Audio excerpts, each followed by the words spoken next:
And we are live. All right, all right, all right. Welcome back once again, like Finnegan. I hope you are doing well, Wayfarer, wherever you are, whoever you are, and whenever you may be receiving this message. It is Saturday, April 11th, in the AM here in Twilight Zone Old Peking. I'm working on the 100-day challenge. I'm in the 22nd day of the 100-day challenge. I invite you to join me on the 100-day challenge. Frank Monday coming at you once again like Finnegan. If you've got a yin to expand your kin, then let's get zen. Why not? Yeah.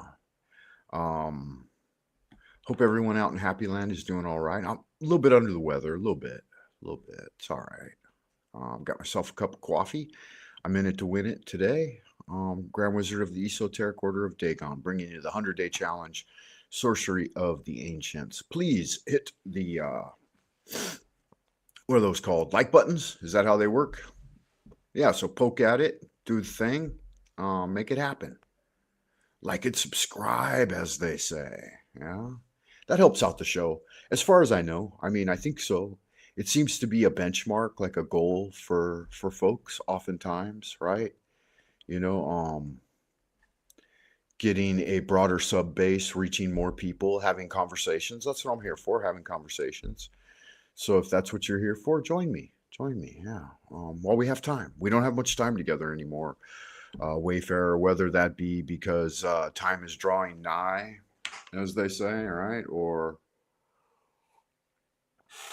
just due to the fact that I don't have much opportunity to stream because I'm at work a lot. You know, I'm busy with the work. Uh, as always, I thought, um, panel up, we could read some cards if you want, if you're interested in that kind of thing. I definitely like to read the tarot. It's unerringly accurate, scary accurate sometimes, so you got to be wary of that. Uh, I do like to launch off the show right with the invocation of Tahuti. It looks like there may be someone in the chat room, so I'll check that out in just a second. First, let me grab my video that I'm looking for so we can get a little invocation of Tahuti going, and I can what's that called? Make myself a cup of coffee. Yeah, that'd be perfect. Let's see here, boob tubes. Are we on the boob tubes today? We could go with the Ritual of the Bornless one. I haven't done that one in a while. Yeah, shift it up a little bit. Let me get in there and check the old chitter chatter box. Make sure you guys are keeping it squeaky clean in the chatter box tonight with Wishy Washy dish soap. Wishy Washy dish soap is the best dish soap in the business. It comes with a complimentary Wishy Washy dishcloth, and so it's good magic. Hey, Callie Karen, long time no see. Good to see you, Callie Karen. I hope you're doing all right. Happy New Year to you, Callie. We just passed the New Year. We're about a month into it for the pagan New Year. And so if you guys enjoy the pagan New Year, um, that's good magic. Yeah. Uh, Good magic, Callie. I appreciate that. I haven't watched that show in a long time. I think that's maybe where we originally met, right? It was over there at DJ's show. Um, I started to realize some things, Callie, Karen, about popular media in general and like what's going on in the world. And it's something I realized when I was pretty young, and it's probably the reason that I'm not well versed in all of the popular narratives that are playing out in the prime material plane in this dimension. And it's because I'm more of a personal researcher myself, right? I like to engage in the acquisition of the experiential data from a standpoint of spontaneity and naiveness, like childlike curiosity and interest. And I found that if you rely too much on the words and sayings of other people and their conception of what's going on in the world, then it may overwrite like what you're getting involved with yourself, and it will kind of usurp like your own original expression, if that makes sense to you. So like I tuned in with that for a while, but I noticed some inconsistencies with DJ where like he wasn't a lot of repetition, a lot of looping with the same ideas, and then trying to like it didn't even really feel like the narrative was really gradually progressing. Like it felt like it just kept going back, and then some of these mainstream ideas that were there and apparent to folks that have been involved with those things directly, not people who, just observe from the outside, but like grew up in it. For example, I grew up in that realm. The Jack Parsons, the Raytheon, the naval intelligence, the fake nukes and stuff like this. Um, it didn't seem to grow to me. It seemed to kind of stagnate and oscillate in that one realm of, okay, we've got a book or a narrative that's approved by whatever system he's working for. And definitely it's pretty overt that he's working for a system, a brotherhood, as it were. And yeah, so that's why. That's why I haven't been there in quite a while. I've tuned in from time to time just to touch base to see if that's still where it's at. And it seems to be. So getting too involved in the Mickey Mouse Hollywood trap is, oh, that's the upshot. Sorry, it took me so long to land it. Is that you're really just oftentimes you'll find you're spinning your wheels and wasting your time when you could be engaged in your own quiet spiritual cultivation at a centered level. Um, and I think that's something I've learned from that, is that all of the hubbub in the prime material plane, the world of colored dust and who's doing this, who's doing that. Yesterday he was riding his horse through the street with laurels and adoration of the people, and today he's being pushed down the avenue in his coffin. That type of thing goes very, very quickly. It's a flash in the pan. It's a very rapid thing, and to spend an overt amount of one's own personal energy and engaging in that dichotomy and that static it just pulls you away from your own opportunity for spiritual cultivation.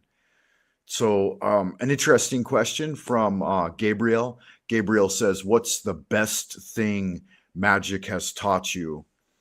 I would say, and thank you for the question, Gabe. Magic has taught me this, that one's own independent practice should be foremost in one's private life, and then in social life and in the community, you try to bring the best of that forward so that at least it can serve as an example for yourself and a kind of leveling up for yourself, and that you won't do too much injury when you're in the public sphere to other people and distract them from their own cultivation. I think that's an important thing. One of the master magicians of magic said that this great pursuit we're engaged in is about seizing command of one's own faculties and one's future, right? Getting control of yourself and essentially emancipating your will. So I think, Gabe, I think you are exposed to the study of magic and know something about it, maybe, and that's why you asked the question with a K. So yeah. And if we utilize the system of Chinese Qigong, right, then there's correspondences and all of that, like the Jing Qi Center. I've created my own system of understanding. The Jing Qi Center is the infernal Dantian. It's the little devil in the cage, right, down there in the fiery pit of the loins. And he's trying to escape into the world and create mischief. And then the upper Dantian, the celestial Dantian, is the seat of the HGA, the Holy Guardian Angel. And the Holy Guardian Angel, it's like the devil on your shoulder and the angel on your shoulder. And they're both missing the mark, kind of, and trying to pull you away from center. Whereas the center Dantian, the heart center, right, where we talk about the Christ consciousness being, is for me where the magician stands. And my epitome idealization, my ideal form of that master magician is Master Liu Dongbing of the 80 Mortals. And so, kind of like that, and the magician card. And he's pointing up at the as above, right? The angel above, and the perfected form of absolute kindness and love and all of those great things that we aspire to. But he's also pointing down at the devil and saying, remember, you've got the little devil inside. And the magician stands between the two worlds of the celestial and the infernal, and represents man's position on the terrestrial Dantian.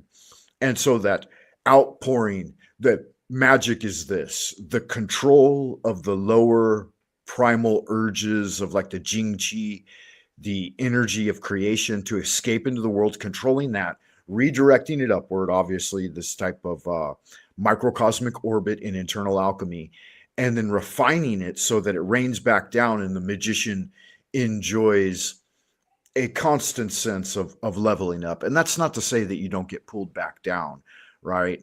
And then, so it's that battle that man plays out through life.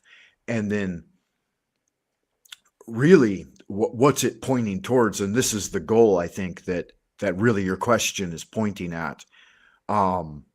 We all have a path that we're going through, and wherever you are, wherever you go, there you are. But people think about afterlife and after death, and is there going to be something left over? I think the Chinese Taoists have a very good analogy for that, and I won't get into it at this moment, at this time. But if you do have further interest, I'll definitely expound on it, because it's private to each individual, your own spiritual path. But yeah, good question, and thank you for that. And Callie Karen also had some, or Chief Hollywood, Chef Hollywood. Let's see, scientists more doing your own experimentations. Topics. Yeah. Absolutely, yeah, I agree with that. Fred Flintstone had an angel and a devil, sure, but alien. Because okay, yeah, good magic. Yeah, so if there are any other questions or anybody was interested in the topic today, definitely going to have space for that. I would like to center with the invocation from Israel Regardi. You guys know that I am a frater of a couple of orders, right? And I'm very open about that. One of them is the Hermetic Brotherhood of Luxor, which manifested in the way of the Golden Dawn for many modern aspirants, if you're at all familiar with that. So I do pay honor to Israel Regardi. He was a part of my young life. One of his students was my hypnotherapist when I was a kid, and taught me like the basic astral temple creation of the astral temple. And so that was a beautiful thing that I got to learn when I was really, really young. And it served me well throughout life. There is no ultimate easy answer to any riddle that you need to overcome, but the astral temple is one that works really well. So learning to do astral travel and engage in inner path working is really worthwhile. So if you listen carefully to this invocation, this is the Bornless ritual. It may find some light in you if you're necessarily in one direction or the other, right? Like if you have very, very strong religious beliefs, then an eclectic branch of study like the Hermetic orders may seem a little bit foreign to you. So just give it a shot, listen to it, and try to reflect on what's being said there. And then if after that folks stick around and want to hang out and chat, we'll open up the channel and we'll do some tarot readings and we'll do some more conversation. I went to synagogue. I went to temple a little bit when I was young. My family's, Jewish. I'm sure you guys know that. But my father was non-Orthodox, so he didn't encourage us to practice or attend temple. And I grew up in a Christian church, in fact, but I had an uncle who was fervently Orthodox, right? And he disapproved of my father's hetero-Orthodox attitude toward it. And he would come over quite often, especially on the weekends, on Saturday, right, the Sabbath. And my dad would always be like cooking bacon and eggs in the kitchen. And he'd come over and he'd criticize us, and he'd have on his yarmulke. and he'd say, this foul meat, and the whole time salivating and snatching up pieces of bacon and acting like nobody saw him, right? And he's like, how can you guys eat this foul swine?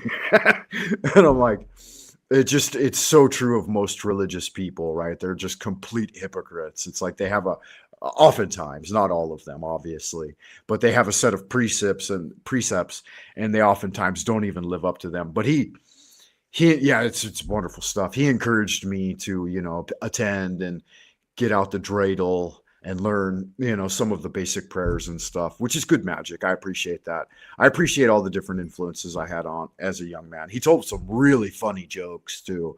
I think one thing about Jews is they've got a damn fine sense of humor, and say what you will about them, but it's part of the reason that they ended up controlling Hollywood to a good extent, is because they do really have a kind of a monopoly on comedy. Not really. I mean, there's funny people in all ethnic categories, but the Jews really were some funny folk, right? Anyway, so that's good magic in my opinion. And magic is deeply ingrained in Judaism, and it's also was deeply ingrained in Christianity too for a long time. It wasn't until the Catholic Church kind of took over the transmission of Christianity that they removed Greek magic from the incantations, and it all started out in Greek, right? A lot of the Hebrew is kind of backlogging it, really, whereas the Greeks and the Romans had more control over the documentation at that time, I believe. And that's neither here nor there. But here we go, guys. Israel Regardi Francis, beloved master magician Francis Israel Regardi. I'm going to freshen up my cup of coffee, and then I'll be back with a hot dog, and we'll open up the panel, see if anybody wants to chat with me about magic and overcoming distress, which can be challenging. With no further ado, holy art thou, Lord of the universe, the vast and the mighty one, creator of heaven and earth, maker of all things visible and invisible, master of both the light and the darkness, he who was, is, and always shall be. We adore thee and we invoke thee. Send us one of your divine spiritual agents, our holy guardian angel, to protect and guide us through the innumerable snares of the earthly sphere, and a cleansing wind to disperse all negativity and endless human opinion. Teach us those secret things which we must know for the completion of the great work and the glory of thine ineffable name, Adonai. So it is commanded and confirmed, so mote it be. Amen. Thee I invoke, the bornless one. The bornless ritual. Here we go. No further ado.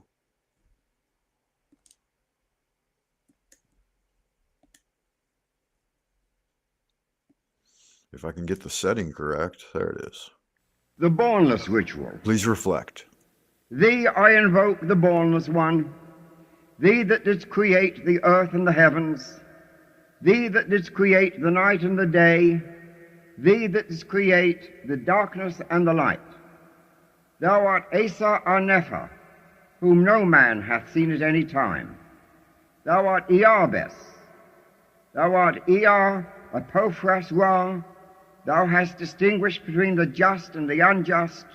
Thou didst make the female and the male. Thou didst produce the seeds and the fruit. Thou didst form men to love one another and to hate one another. I am Anchaf Nakonsu, thy prophet, unto whom thou didst commit thy mysteries, the ceremonies of Hem. Thou didst produce the moist and the dry, and that which nourisheth all created life. Hear thou me, for I am the angel of Ptah, Apophras Ra. This is thy true name, handed down to the prophets of Hem. Hear me. Arain Theof Ribet Atheli Berset Arbelatham Arbeu Ebeu Phi Theta So A Ebe Theaof Hear me, and make all spirits subject unto me, so that every spirit of the firmament and of the ether, upon the earth and under the earth, on dry land and in the water, of whirling air and of rushing fire, and every spell and scourge of God may be obedient unto me. I invoke thee, the terrible and invisible God, who dwellest in the void place of the Spirit. Aro, go, go, abrao, so thou, mudorio, falathao,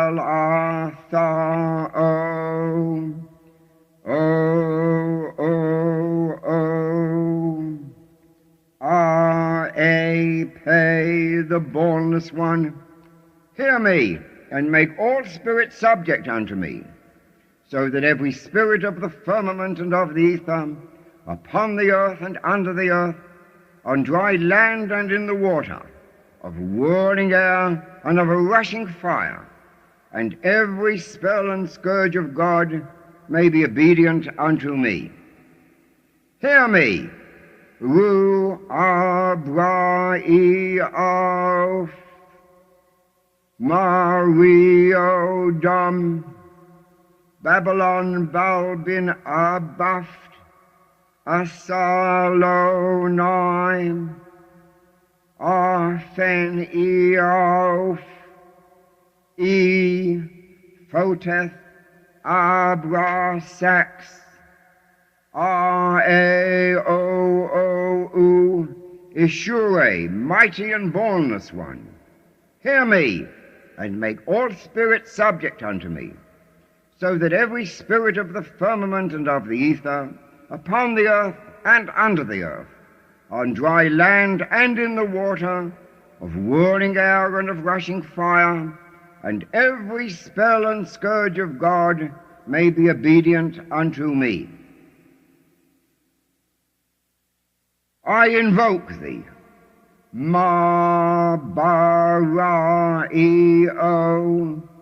E-o-el, Kotham, Athori-balo, Abraft.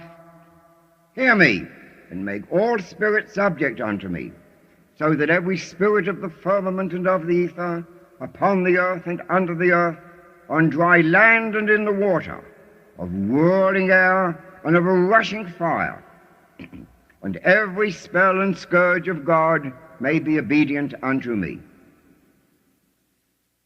Hear me. Aftam, Abaftam, Basom, Isaac, Sabaoth. This is the Lord of the gods. This is the Lord of the universe. This is he whom the winds fear. This is he who, having made voice by his commandment, is Lord of all things, King, ruler, and helper. Hear me, and make all spirits subject unto me, so that every spirit of the firmament and of the ether, upon the earth and under the earth, on dry land and in the water, of whirling air and of rushing fire, and every spell and scourge of God may be obedient unto me. Hear me. E-A-O-U, Pe-U-Re, E-O-U, Pe-U-Re, E-Aft, E-R-A-O, E-O-O-U, Abrasax, Sabri-am, O-O, Oph, Oph, Adonai, Ade, Adu, Angelos ton theon, and Lala Lai Ga E R. I pay Diathana Thoron. I am he, the bornless spirit, having sight in the feet, strong, and the immortal fire. I am he, the truth. I am he who hate, that evil should be wrought in the world.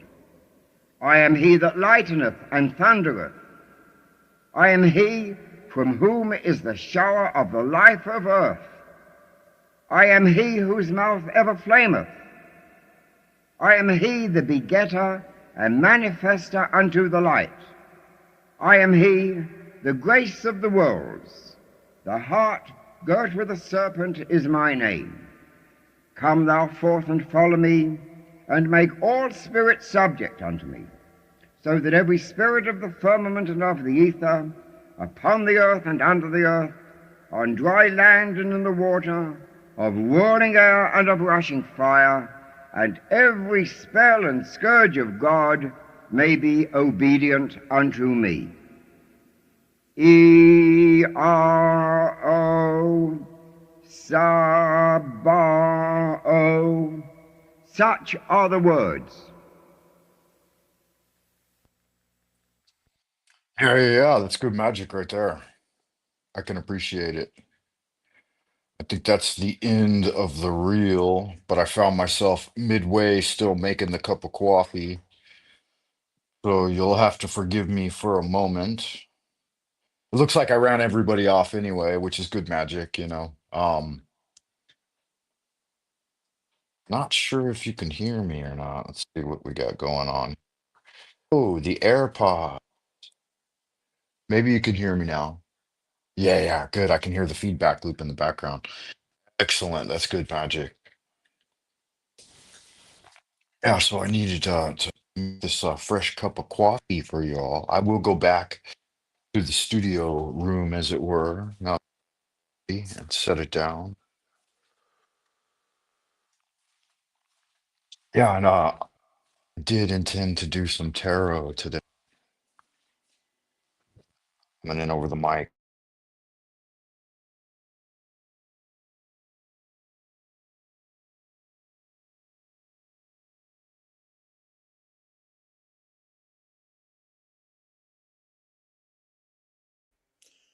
Let's see here. Are we back?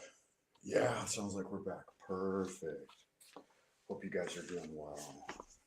Let's see, set that down for a second. Wow, that's really got a lot of loud feedback on the old YouTubes.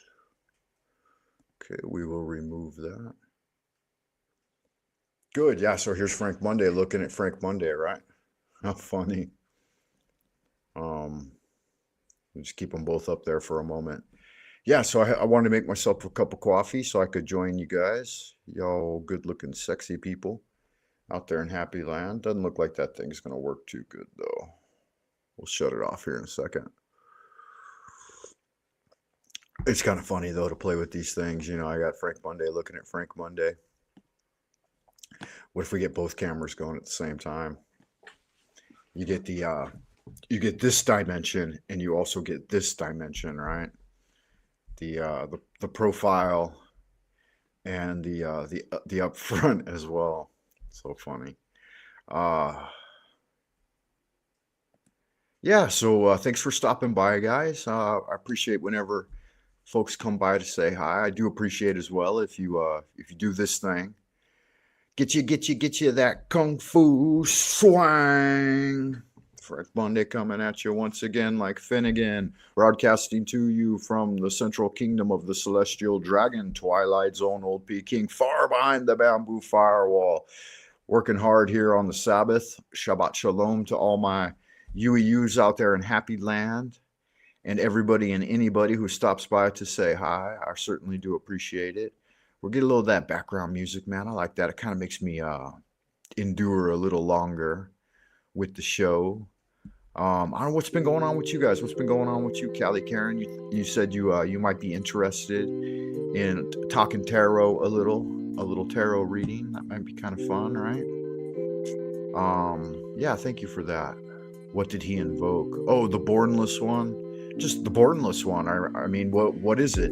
A lot of people. Sorry, that's a little loud. Some people, many people that are deeply ingrained in religion, they have a problem with a pantheonic expression of divineness. And so, because they so firmly established a monotheistic God conceptually in their mind, they have a lot of difficulty accepting the elder gods. And when I was a young man, this really held true for me. I was in the Christian church, and they had the Trinity expression, right? And the Trinity didn't include a divine feminine. And I thought it was weird. Like, they had this so-called Holy Spirit, the Holy Ghost. And I said, well, isn't that the Shekinah, the divine light, the reflection of God's energy through the feminine? Isn't that the, right, in Judaism, it's called the Shekinah, or the reflection of God, right? His beloved mistress. And I said, shouldn't that be, and then the divine child, doesn't that make more sense? And they're like, oh, no, it's not a feminine divine spirit, the Holy Spirit. It's something else. It's just, it's all masculine. It's all patriarchal. All the way up. It's dicks. And I'm like, it just seemed gay. And so when I started finding out about the other gods, the elder gods, the Greek gods, the Roman gods, the Chinese gods, all of these different god systems, the Egyptian gods, the Sumerians, the Canaanites, whoever you like, they all had pantheons prior to monotheism. And I said, okay, the one God, I can accept that. I said, but I can also accept these traditions of the many gods. And I thought they were far more interesting. I'm like, there's all these wonderful archetypes. And through magic, you can evoke with an E, right? So evoking is when you bring God forms into yourself, right? And then invoking is when you bring these energies into tangible manifestation around you. So when you invoke divine forces, they surround you and protect you. And when you evoke divine forces, you become them. You don the head of Ra, as it were, right? And that way you can approach the ibis-headed god Tahuti, right? The bornless one, Tahuti, really, the god Thoth. And learn. You could start to learn again and remember. And the book of life is open unto you. And I thought, well, this is it's a better path for me, the path of the magician, rather than just this very rigid, narrow religiosity of being a sycophant and groveling and bowing. And it just, it was so odious, the accoutrements of, all of the accoutrements associated with that type of thing. It seems so lowly for a human aspirant. In many religions, I'm not saying all, some got it figured out. I was with a Lutheran church, so there really wasn't a lot of that. Ours was mostly praise and battle, like we were like descendants of Valhalla. And though we served outwardly, we were said to serve the one Christian God. Inwardly, they were motivating us to be more militaristic, and to in fact join the military and try to take over, and that way that God's work could be done on earth through the soldiers of God's kingdom. But yeah, that's just another expression of it, which was much cooler than your average. We had a rifle range at school, and we had cooler uniforms than the Boy Scouts. And we were called the Royal Rangers. And so kind of a fun thing. I'm glad that my dad set me straight, though. And he's like, don't give up your personal freedom and join the military. That's not the best choice. Not for you anyway. He said, let others do that. Let others run into battle, invoking God's name. And you can do something more interesting with your life. Enjoy yourself. Yeah, so that's good magic. I do want to do I want to open this up and invite people to join me here and do some deep conversation. But I do have something I need to take care of real quick. So I am in fact going to something that just came up. When you're dealing with a family when you live with a wife and 2 kids, you can't always do what you want, even if you make time for it. And so, real quick, I'm going to do this, and then because I'm going to have to step away for another second, but I'm going to keep the show going, and I'll keep the show going with another Israel regard. Maybe we'll go with the Narcotic manuscripts, because these ones bring light to what magic is. And sometimes people ask, Codex Diabolica, that's a good one too. But yeah, let's go with the Narcotic fragments, and that will keep. It'd be good for the people to sit back and enjoy, and then I'll come back and we'll get back into it with temple magic. All right. So good magic, guys. Please pardon me for just a moment.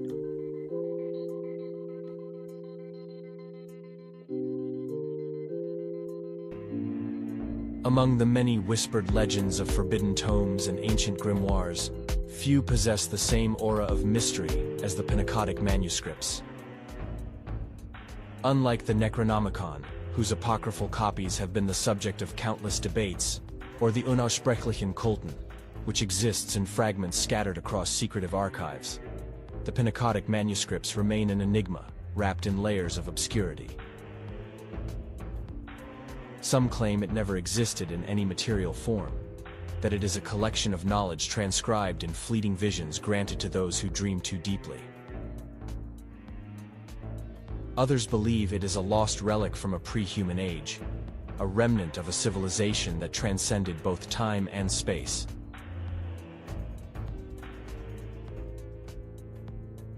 Mainstream scholars dismiss the Pnakotic manuscripts as mere fiction, a literary invention meant to terrify and mystify those drawn to the occult. Yet among esoteric circles, it is said that fragments still survive, scattered across ancient monasteries, hidden in crumbling vaults beneath forgotten cities, or buried within the archives of institutions that would rather their existence remain unknown. Those who have sought the text have often vanished, their fates unrecorded save for cryptic notes and unsettling accounts of their final days. What is known, or at least suspected, is that the Pnakotic manuscripts are not the work of men. The few who claim to have glimpsed its passages speak of writings older than human civilization, penned by intelligences whose concept of time defies all understanding. It is a book that should not exist, and yet, in the darkest corners of history, it whispers. The origins of the Pnakotic manuscripts are shrouded in speculation, with the most persistent claim attributing their creation to the great race of Yith. This pre-human species, whose minds could traverse time itself, supposedly inscribed their knowledge upon imperishable tablets in the lost city of Pnakotis, a settlement that once flourished in an age when Earth was young and ruled by inhuman intelligences. If such a city ever existed, it would predate even the most ancient ruins known to mankind. Legends speak of a civilization whose knowledge spanned the stars, who observed the rise and fall of countless species, and whose mastery of consciousness allowed them to project their minds across aeons. It is said that the Pnakotic manuscripts recorded this knowledge, the cosmic cycles of creation and destruction, the names of entities whose mere mention could unmake reality, and the precise methods by which a sentient mind might detach itself from its mortal vessel and inhabit another across the gulfs of time. The text allegedly contains references to beings beyond human comprehension, the Elder Ones, the Lurkers beyond time, and Yog-Sothoth, the all-in-one who exists outside the boundaries of past, present, and future. Certain passages describe arcane formulas capable of unraveling the illusion of linear time, though the consequences of such knowledge are beyond reckoning. Some accounts suggest that Yog-Sothoth is not merely an entity, but a gate, a presence that connects all points of time and space simultaneously. It is whispered that those who dare to invoke his name properly risk perceiving the universe as it truly is, a vast, indifferent expanse where humanity is but a fleeting anomaly. The manuscripts allude to rituals of attunement, in which the barriers between mind and cosmos are weakened, allowing the practitioner to glimpse the raw chaotic structure of existence through the eyes of Yog-Sothoth. Many who have attempted such rites are said to have been driven to madness, their bodies found in states of grotesque contortion, as if their forms had been briefly untethered from conventional reality. More than one cryptic source has suggested that the Pnakotic manuscripts may also contain warnings, prophecies of cosmic catastrophes, the slow decay of reality itself, and the return of forgotten entities whose dominion over existence has merely been postponed. Some theorists propose that the great race of Yith, through their mastery of time travel, has witnessed not just one, but multiple cycles of civilization's rise and fall. They have observed the twilight of empires, the extinction of species, and the cataclysmic forces that periodically reshape existence itself. It is said that in their exploration of time, the great race has borne witness to the ruin of entire worlds. Not merely Earth, but other planets where intelligence briefly flickered before succumbing to entropy. Some scholars, working from second-hand accounts of the manuscripts, suggest that the Great Race compiled a catalog of these extinctions, an exhaustive chronicle of stellar civilizations undone by war, natural disaster, or incomprehensible external forces. These records allegedly speak of a long-forgotten species on Mars that fell to a creeping crimson blight, of oceanic beings on a distant exoplanet whose civilization was shattered when their sun flared unpredictably, of artificial minds created by a now extinct race, which continued their creator's work long after biological life had vanished. The Pnakotic manuscripts supposedly record these as inevitable, cyclical occurrences, a pattern of cosmic ebb and flow dictated by forces beyond sentient control. If these warnings hold truth, then humanity's place in the universe is not as secure as it believes. The great race of Yith, having already foreseen the downfall of human civilization, may merely be waiting for the moment when history aligns with their observations. Some interpretations of the manuscripts even suggest that their entire purpose is not to educate or warn, but to serve as a mere historical curiosity, a detached record of an event already fated to occur.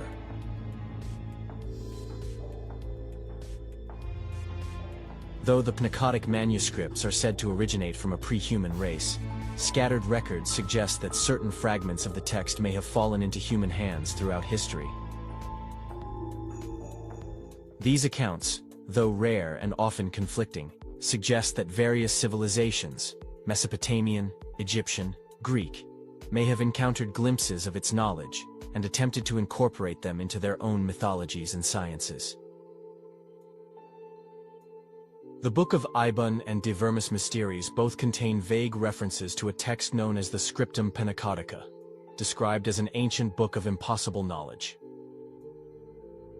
The Book of Ibon, attributed to the Hyperborean sorcerer Ibon, mentions a lost volume written before the first temples of men, which held the secrets of time's unraveling.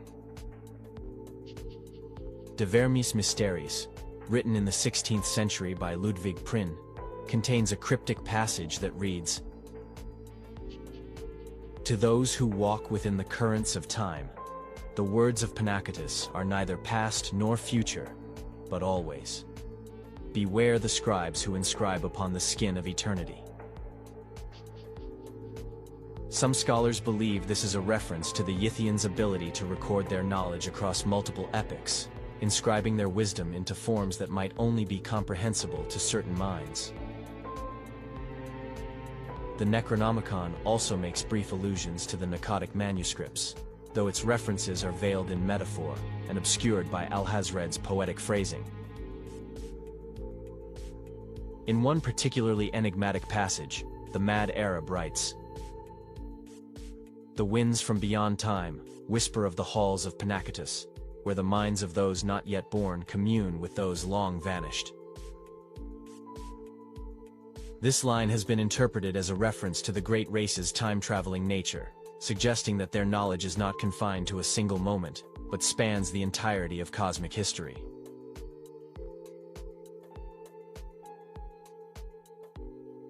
Medieval scholars, particularly among the more obscure sects of alchemists and astrologers, whispered of a manuscript that granted insights into the structure of time itself, though those who claimed to have studied its pages often met unnatural ends. A particularly chilling account from the 14th century details a secret Latin translation of a portion of the text, which was swiftly suppressed by the Inquisition. The translator, a monk named Aurelian of Toulouse, allegedly vanished from his cell, leaving behind only a passage scrawled onto the walls. "The watchers beyond the veil have seen me. I am unmoored." Another reference surfaces in the 15th century, within the writings of Niccolò di Ferrara, an Italian mystic and mathematician who claimed to have uncovered a lost codex in the ruins of a Coptic monastery.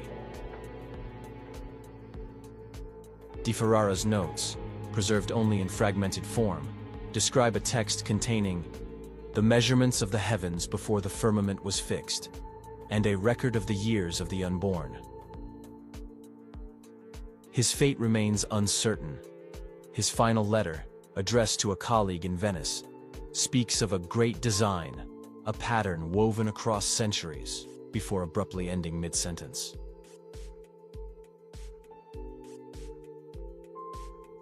In the 19th and 20th centuries, certain occultists sought to recover what remained of the Miqatic manuscripts.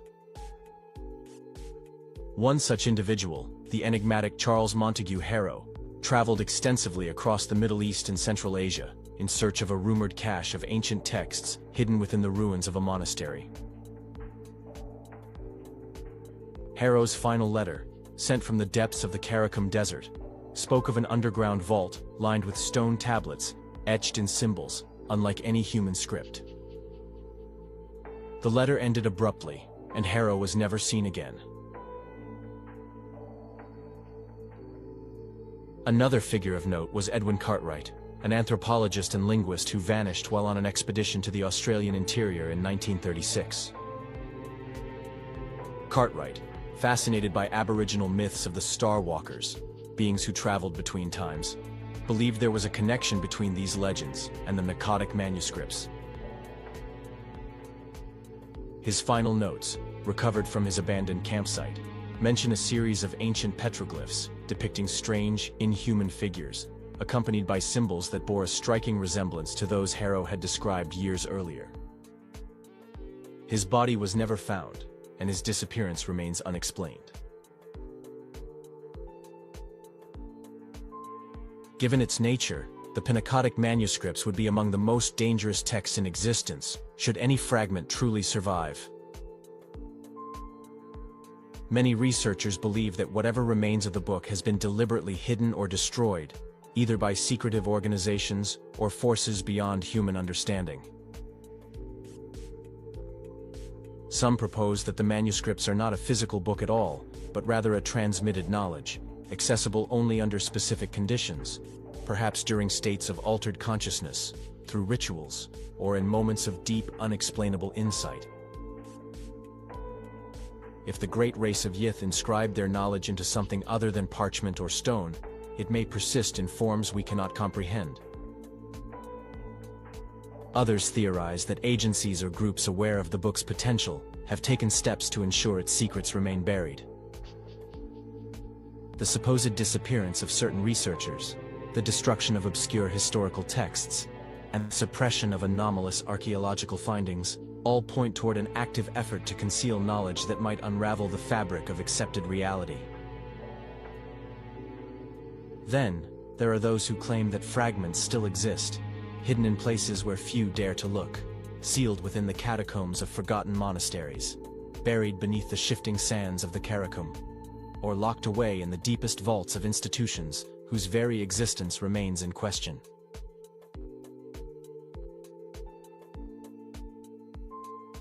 The Miqatic manuscripts are more than a mere book. They are a key to understanding a reality beyond human perception. Whether they are myth, suppressed history, or an artifact of a forgotten race, their legend persists. perhaps even now, someone stumbles upon a cryptic passage, a fragment of an ancient record, a name that should not be spoken. If such a book exists, it is likely that those who seek it will meet the same fate as those before them, lost to history, their last moments marked by the eerie sensation that they have been seen by something that does not belong to this world. For those who believe the Miqatic manuscripts are merely a legend, there is comfort in skepticism. For those who have glimpsed its pages, however, there is only silence, and the slow, creeping realization that time itself is not as immutable as it seems.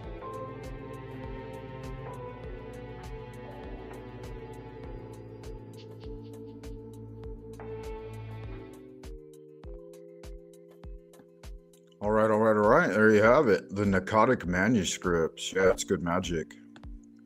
Yeah, don't dream too deeply, Gabe. You'll get lost. You may never make it back from Dreamland.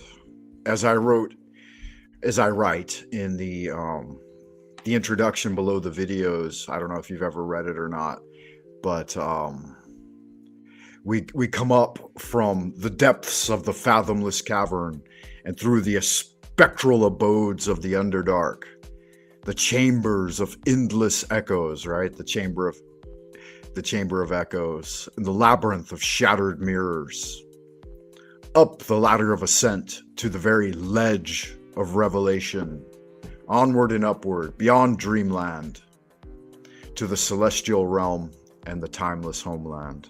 Yeah, that's OG Frank Monday right there. Trying to figure it all out, guys. Takes time. Each morning, they say, in the quiet moments before waking, our ancestral spirits and other forces as well attempt to communicate with us each day throughout dreaming. And not everyone pays attention, right? Some people just don't care. It's going to stay where it's at. Okay. A little bit annoying, but you know, it is what it is. Let me see if I can. Boop. That should help a little.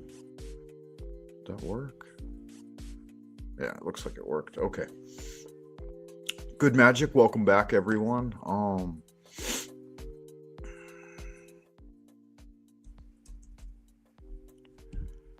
I opened the panel and it dropped to 0. So we were up to 6 at one point, which I thought it might be a good show today. But now we're back down to 0 viewers, which is cool. You know, I came here to open the temple and invite folks to join me in conversation about overcoming distress. I've encountered some distress recently, and I look to the divine realm once again. Heaven and earth, divine spirits and ancient masters, your son comes before you again with that ongoing quest to seek the light, quit the darkness and seek the light for the purpose of the great work. Yeah. And so I try to find some inspiration and motivation in those things. Sometimes it's through the study of a book. As you can see, I've been getting into Walden, going through some transcendentalist speakers with one of my senior classes, the AP language class. And so we've been looking at Henry David Thoreau and Ralph Waldo Emerson for a couple of weeks. Emerson's nature and Emerson's and Thoreau's Walden. I've found some things to highlight. I got about 5 different sections in here that I did a little commentary on and asked the students to analyze and give their feedback.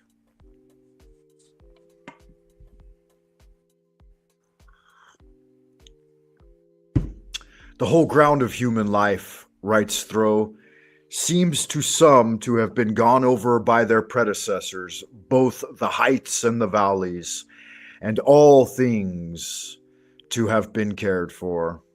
According to Evelyn, and I'm not sure who he's referencing here, Evelyn. According to Evelyn, the wise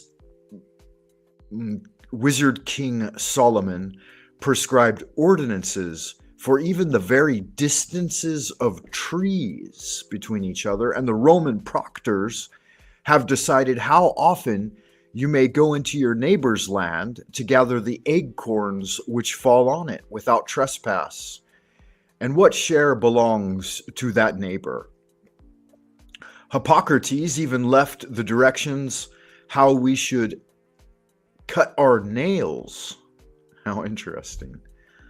That is even with the ends of the fingers, neither shorter nor longer. That's a good measurement. I like that. That's usually how I cut mine. Mine are a little longer than the fingers, so they need to be cut. Undoubtedly, the very tedium and ennui which presume to have exhausted the variety and joys of life are as old as Adam. I think that's something that plays into what I was talking about earlier with religion. It's the tedium and ennui of the thing, right? The tedium of a monotheistic God. The ennui of having figured it all out, right? They got it all figured out. Then what's left for me to do? If you already figured it all out and you're going to, soapbox and stand upon one's lofty, holier than thou attitude, then what's left for the magician, right? But man's capacities have never been measured, nor are we to judge of what he can do by any of his precedents. So little has been tried. Whatever have been thy failures hitherto, be not afflicted, my child, for who shall assign to thee what thou hast left undone? Yeah, that's good magic, man. We might try our lives by 1,000 simple tests, as, for instance, that the same sun which ripens my beans illumes at once a system of earths like ours. If I had remembered this, it would have prevented some mistakes. This was not the light in which I hoed them. The stars are the apexes of what wonderful triangles. What distant and different beings in the various mansions of the universe are contemplating the same one at the same moment.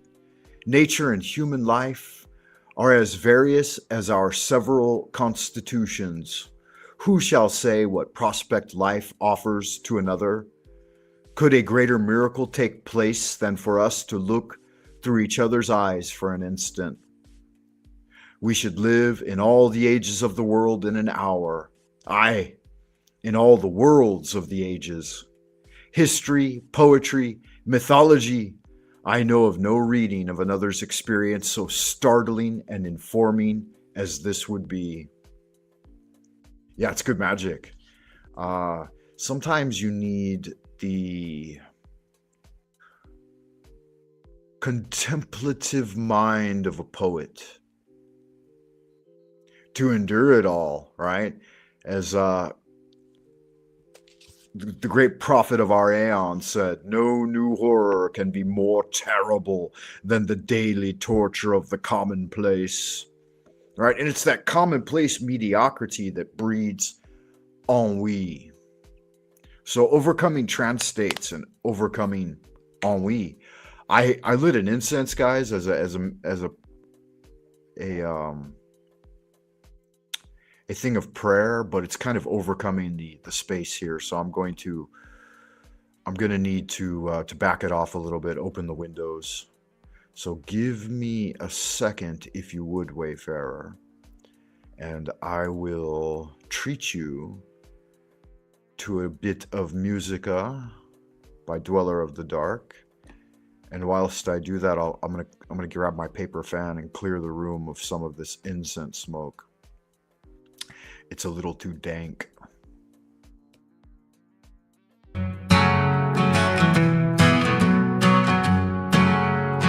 Eagles flying high, cats on the prowl, Devils in your bed, their whispers so loud. Witches on my heels, so they'll steal. Running in the dark, truth they conceal. Blood on the walls, splattering a sink. God can't help the dead, no time to think. Hounds howl at night, shadows in the light. Fear in every breath, eyes wide with fright. Cards dealt by fate, no way to escape. Threads getting tight, can't see the daylight. Blood on the walls, splattering a sink. God can't help the dead, no time to think.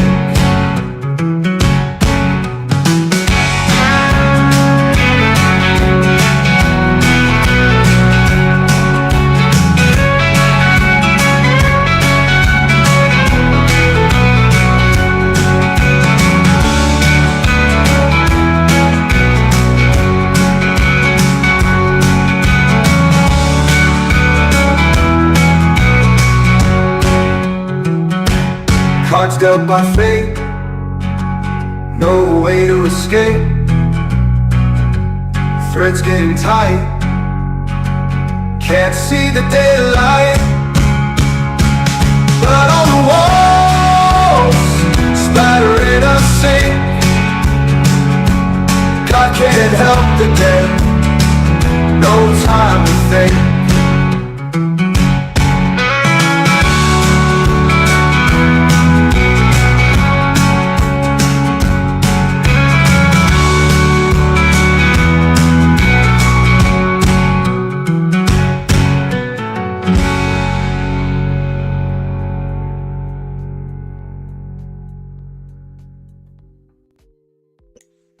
All right. That was Dweller of the Dark with God Can't Help the Dead. It's good magic. I can appreciate it. Shout out to Dweller of the Dark. If you guys don't know him, definitely check him out and give him a little like.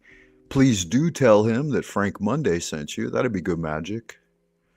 Folks like to get a little credit when they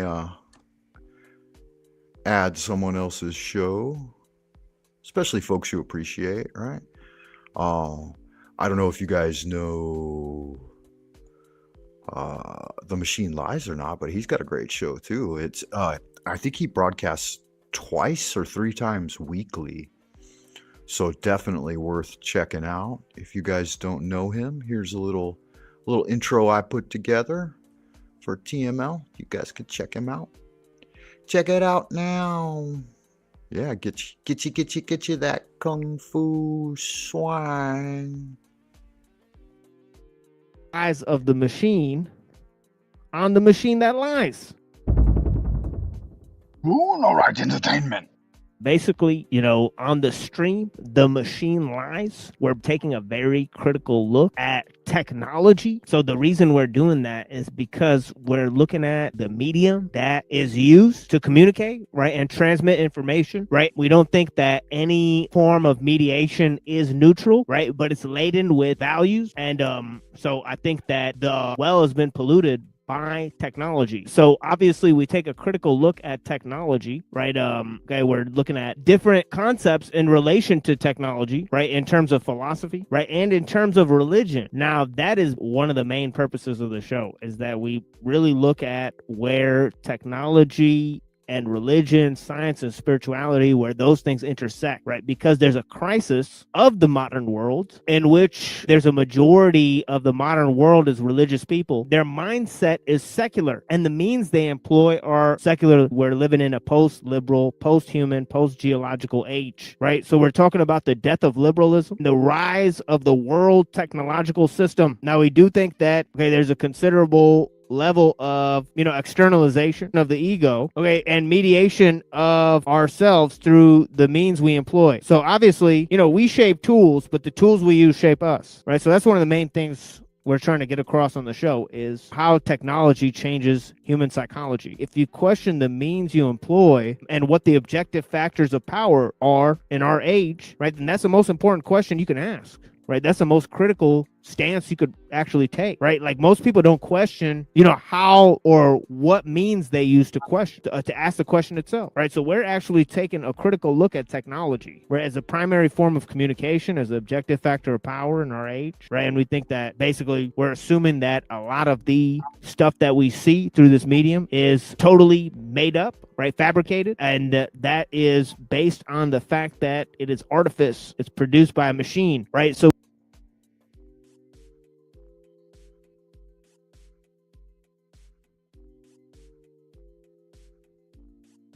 is based on the fact that it is artifice. It's produced by a machine, right? So we talk about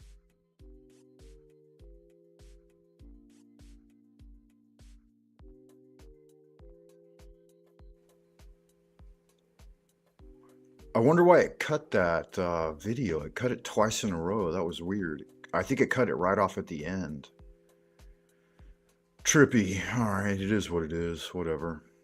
Yeah, so that's TML, guys. The Machine Lies. Good magic, good show. Definitely check it out if you get an opportunity. I had to open the window and clear out that incense smoke, man. The stuff was really dank. A little danker than I remember. Oh, and again, once again, if you do check out TML, tell him that Frank Monday sent you.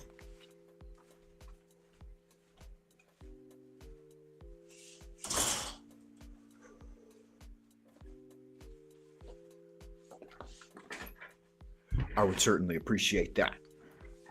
That'd be good magic on your part.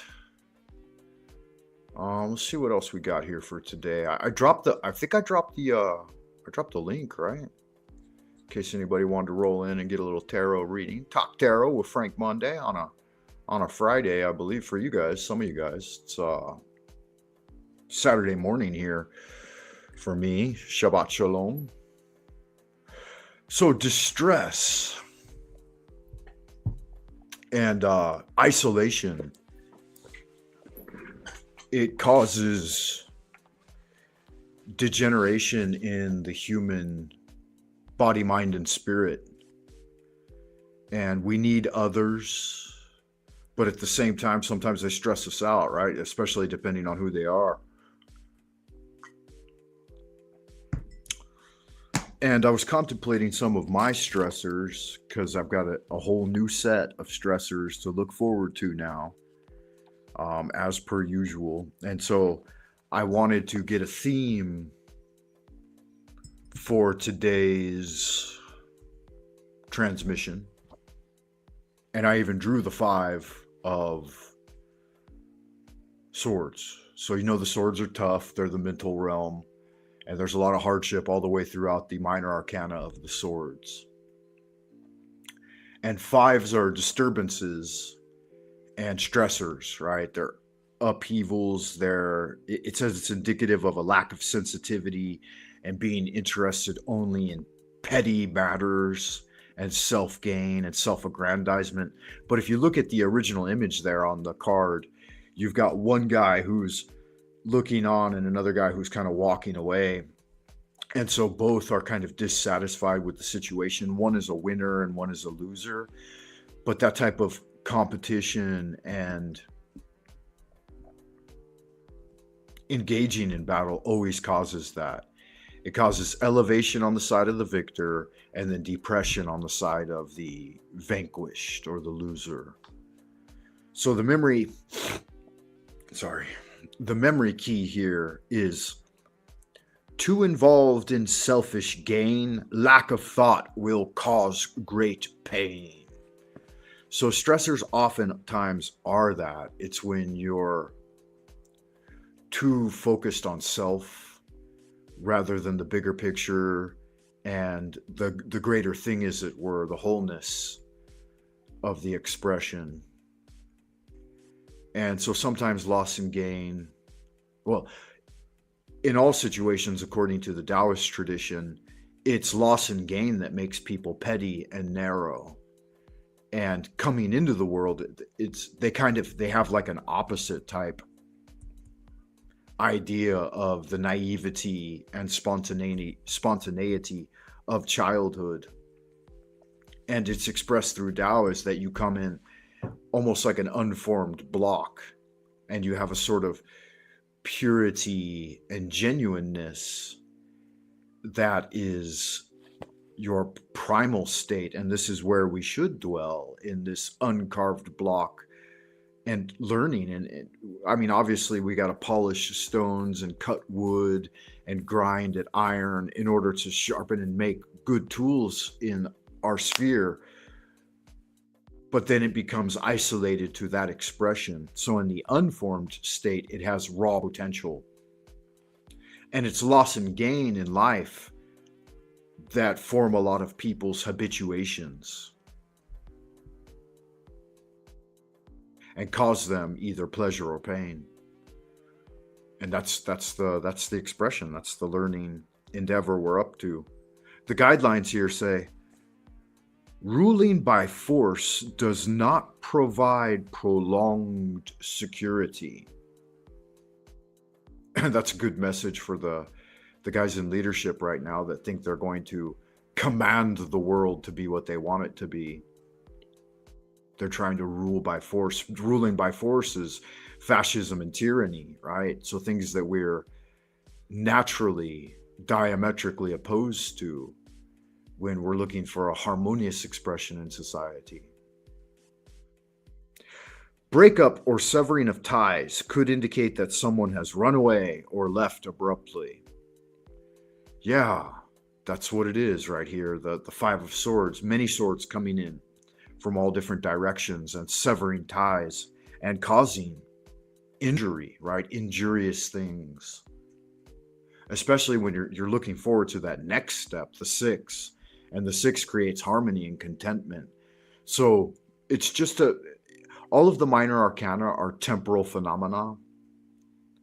And the amount of time that you spend in any given one is going to be directly correspondent to how you hold on to it.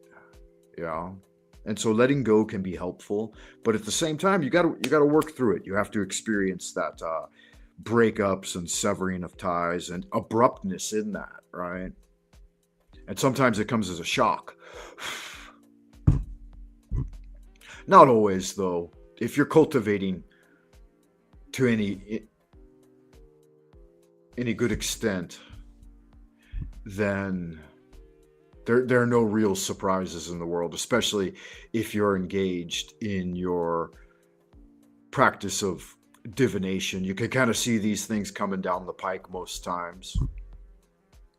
So no big deals, no big upshakes there. But sometimes, no matter how hard you try, there are going to be things that crop up that you didn't foresee, right? The surprises.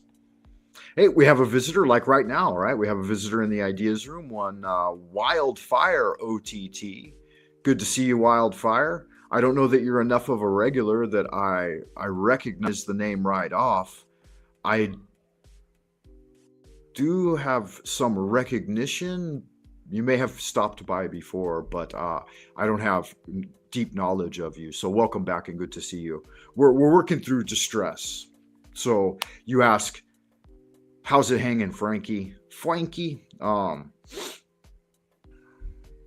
wanky wank, huh? Yeah, it's hanging all right. A little bit of ennui, depression, and stress. And so I'm just working through that, and I thought I'd open a stream and work through it with the community. It says there's with this Five of Swords, there's a chance of losing something by theft or unfair dealings. And I guess that's mostly on me. I mean, it's an independent thing, right? But to work through it and not be so attached that it can't be like, well, you know, and from the Buddhist perspective, they say, 旧的不去，新的不来. Or if those old things don't necessarily pass away, then the new things won't necessarily arrive. So sometimes when you suffer great like you suffer some loss, material or even relationship or emotional, spiritual, any type of loss, and you do feel like it's an unfair dealing, then there can be some bitterness left over. But letting go of that is important too, and realizing that better things are yet to come.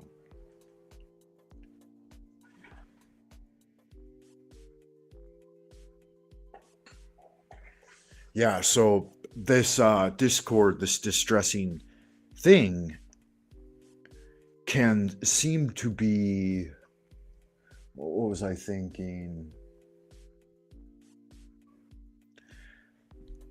That there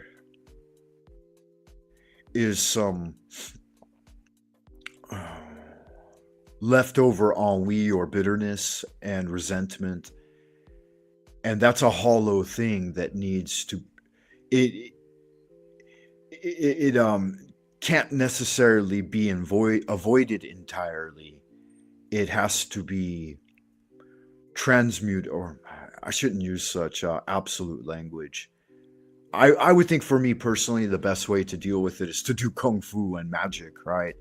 But it's an emotional shadow. Prayer, meditation, and invocation can help as well. I've got many tools at my disposal, and I would say that exercising and breaking a sweat is probably one of the best ways to overcome some of these mentally straining things that occur.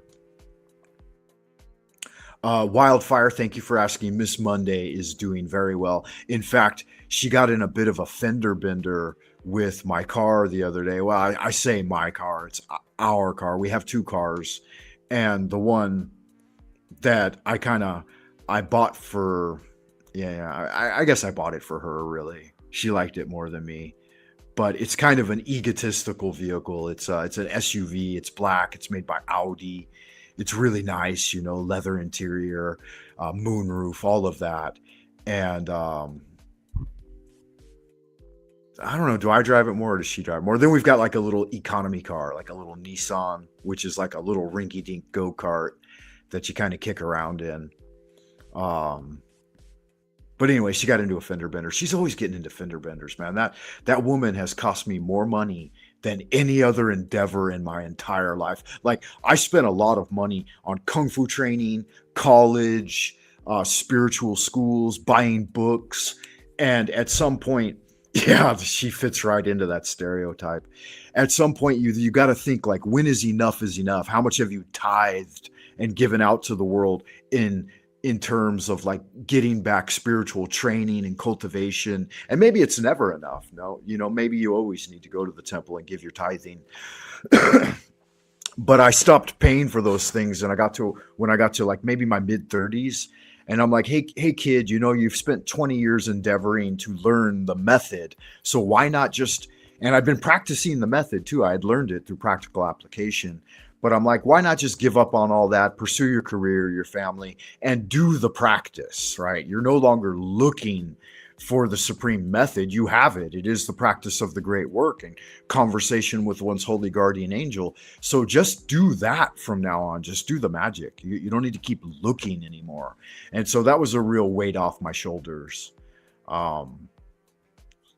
And not to say that I've had it all figured out, by no means, but I definitely had the supreme method already in my grasp, and better to hold on to that and just cultivate rather than to keep looking for things that distract you. And that's one of the things I try to offer here when I do my live streams, is that I'm not looking for anything fantastical or anything that's really going on in the crazy prime material plane.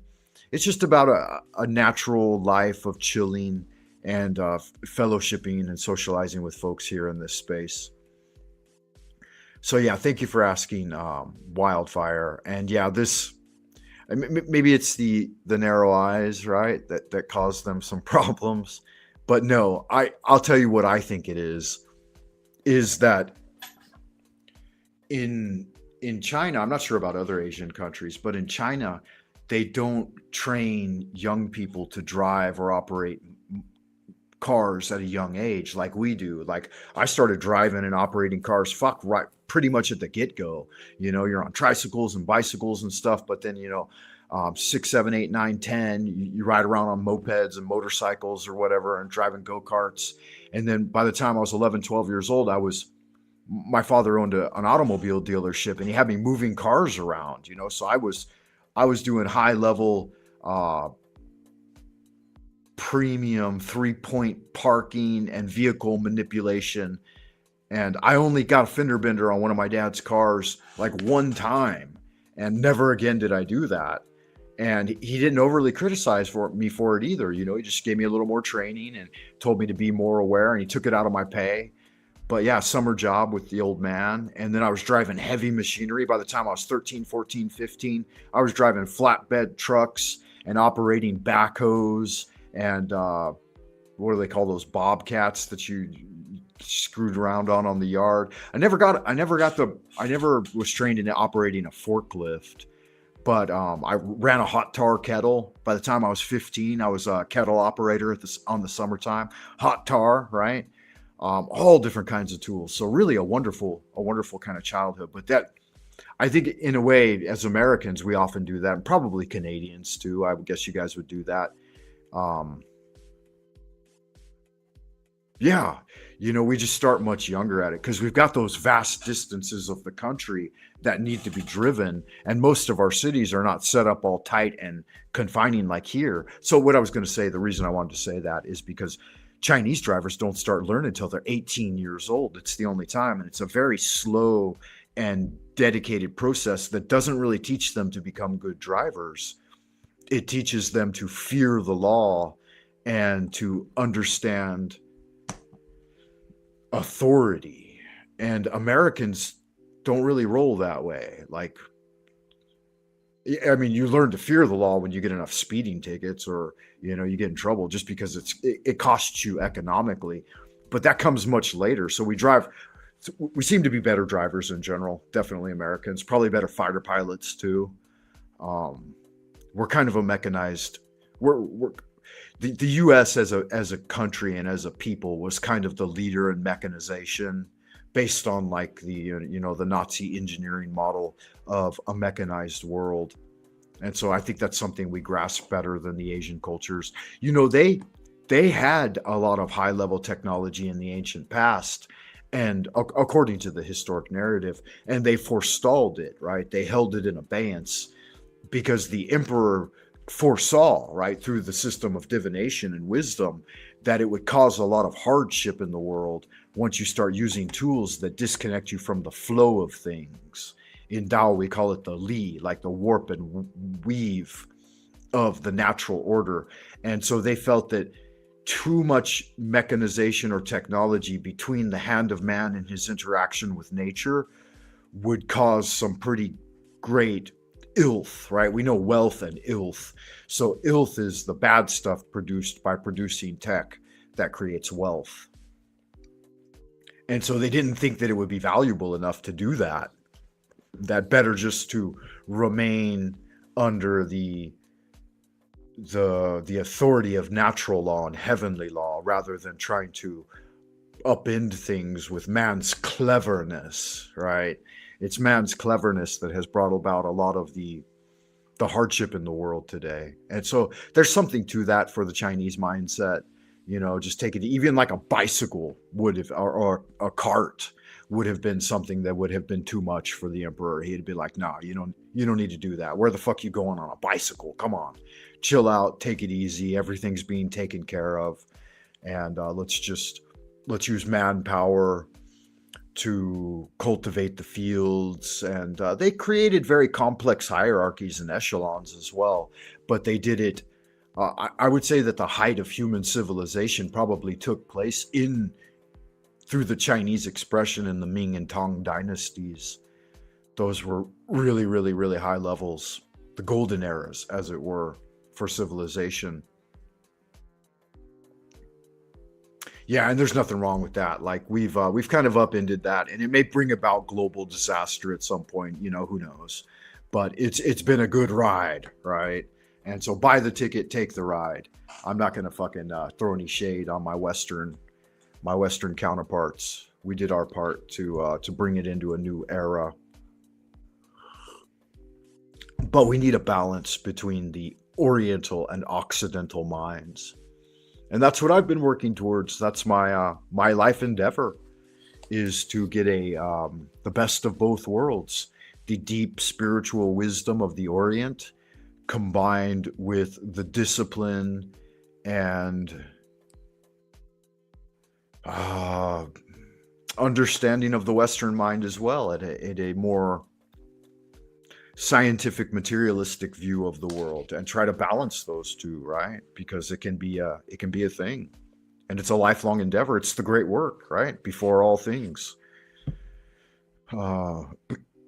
complete and total control of your faculties and your future, and harmonizing left brain, right brain, celestial and infernal, and following the path of the magician. It's not for everyone, but it's for me, for sure. For xiao. Yeah, so thanks for stopping by. A little mention to Motorhead and Boys Will Be Boys. That's good stuff. I don't know a lot about Motorhead, honestly. I think he was in the Rocky Horror Picture Show, wasn't he? No, that was Meatloaf. Sorry. Yeah, Meatloaf. You guys remember Riff Raff?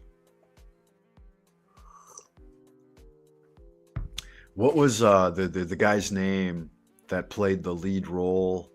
I can't even remember, man. See, that's how far I am from pop culture and like my actual level of interest in it. I could tell you the names of Taoist wise guys dating all the way back to the Shang Dynasty, but I can't even remember fucking Tim Curry. That's it, Tim Curry.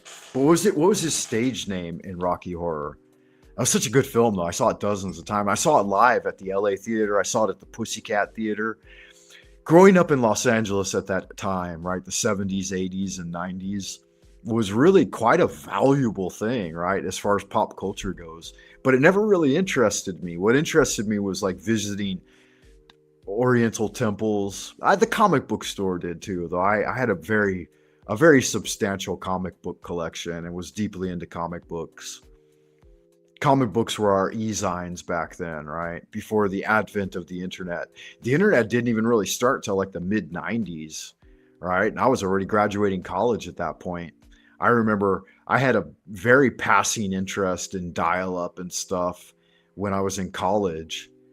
But after I graduated, I just got so involved in living that I never really paid attention to it until like the mid-aughts, like maybe 2007, 2008. And it wasn't until like 2010 or 2013 that I started kind of getting involved. Like I think my YouTube channel I started in 2013. That's when I started the idea of Lunar Light Entertainment. And it's when that was the height of my stand-up comedy career. That was fun. Yeah, I know. It's not chocolate. It's black coffee, cigarettes, just not getting braces when I was a kid. It is what it is. Thank you for noticing, though, Wildfire. I noticed that you don't have a picture of yourself, and thus you can hide behind your icon and avoid any type of accountability and being like saying injurious things to people, which is cute, right? Isn't that clever that you can do that? Yeah, that's nice. That's nice that you can do that. Let me see. Oh, you have an owl. So you're hiding behind an owl moniker. An owl's kind of a better thing, right? As far as that goes, they got a beak. They don't need to worry about that. They just they let the old beak do the talking, right? Yeah, chocolate too. I do like dark chocolate. But yeah, no, I'm getting old. I'm more than a half a century old, 55 this year. Good God.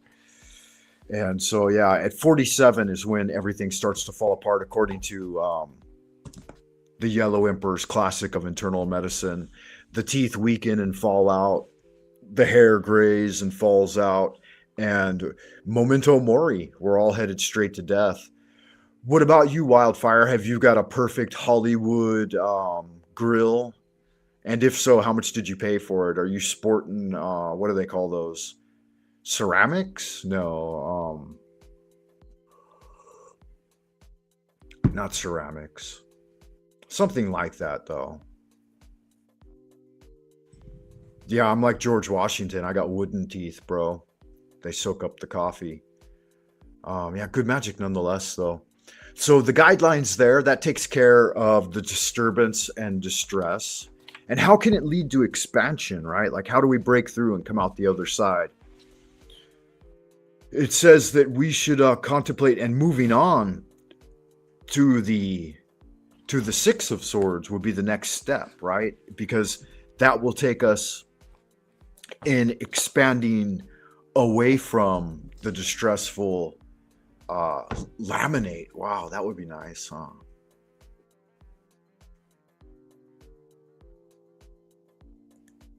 Yeah, I don't know. Yeah, there's no proof of that, Wildfire. Whatever you said here, your last comment. We've got no evidence, right? You can talk a good game, right? You can step in the room and be like, look at me, I got a big old dick, right?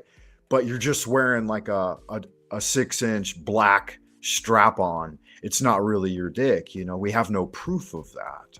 And so unless you're willing to hit the link and cam up, and then what would it matter anyway? What value is there in that? I mean, sure, you can say the thing, but can you do the thing? And the easy answer is no.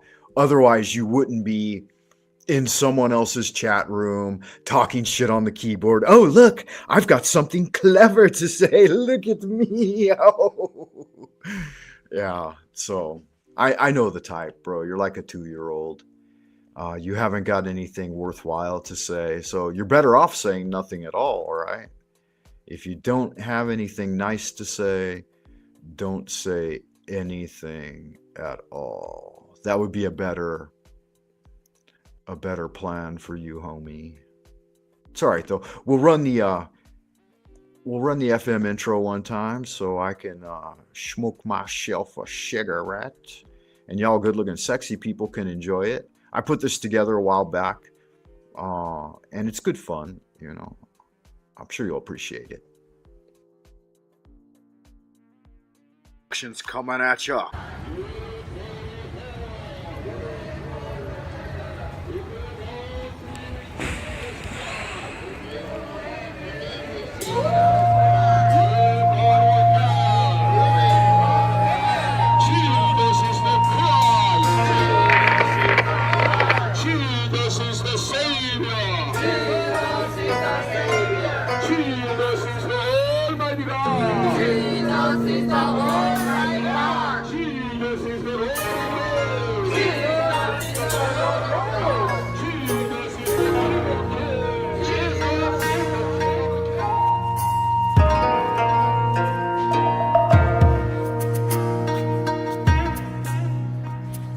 Okay guys, our next comedian is a bit of a treat, to be honest. It is a bit of a treat.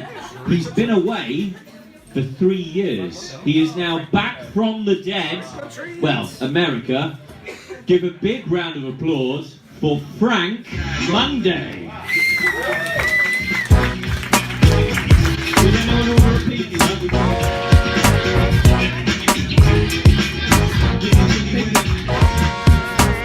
Thank you, Nick. Appreciate that shit. Nick's a good man.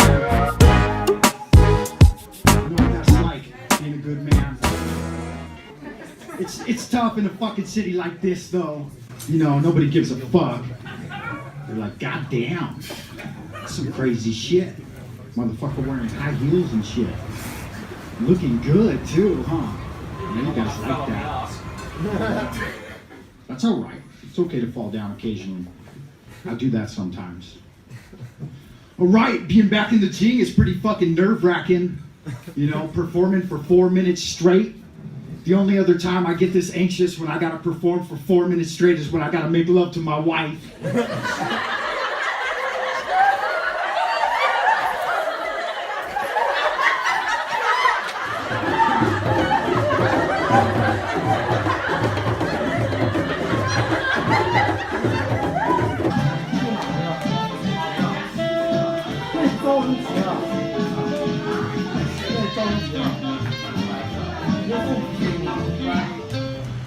Onion ring.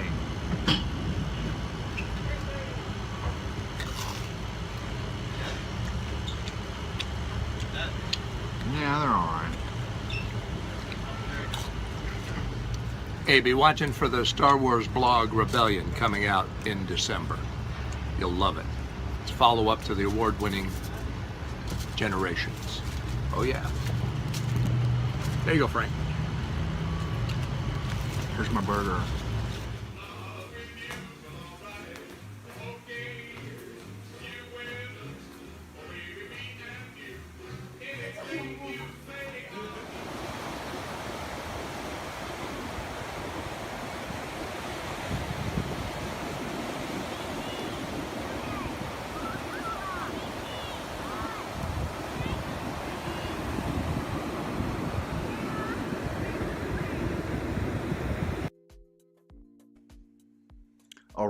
All right. Yeah, that's good magic. I can appreciate it. Hope y'all good looking sexy people are doing all right. Time for the channel update. Frank Monday coming at you once again like Finnegan from the Kingdom of the Celestial Dragon, Twilight Zone, Old Peking, your Grand Wizard of the Esoteric Order of Dagon, Frater Francis Lunas Aristeas of the Ordo Templi Aristeas. 100-day challenge, guys. Sorcery of the Ancients. I'm in it to win it. If you want to find out more about it, you can check it out at buymeacoffee.com. Put a little something in the tip jar. That'll put the lead in my pencil, the pep in my step, and the jelly in my donut. And that way I can keep on rolling with the punches and getting a little more of that kung fu swang. Yeah, so like and subscribe. Oh, that old happy horse shit that makes it makes YouTube's algobots bark like Pavlov's dog. Is there a timer on that one? Yeah, good magic. Yeah, so we're getting kind of here towards the end of the show, I guess. A couple hours. That's probably good enough. We're at a $1.50 right now, an hour and 30 minutes. So I believe the link is pinned. So if anybody did want to join me, they could join me. But yeah, it doesn't look like that's necessarily going to be the case. We do have Callie Karen out in the ideas room and a couple of other folks stopping by. We have one determined hater. That's all right. You gotta have the hecklers occasionally. No, sorry, Callie. I opened the link. If you want me to do tarot, if you've got a question, I guess you could put it in the ideas room. I prefer if you jumped on panel and I could talk to you. But yeah, if you have any questions for the tarot, I could do that for sure. I'm a humble servant at your service. Heaven and earth, divine spirits and ancient masters. Your daughter, Callie Karen, has a question. I believe Chief Hollywood, you are Callie Karen, right? I think you said that earlier on. Please respond via the system of the tarot. Are you willing to accept the response, whether it shows you good fortune or misfortune? That's the big question, right? Yeah, I thought so. Welcome back, Callie Karen. Good to see you.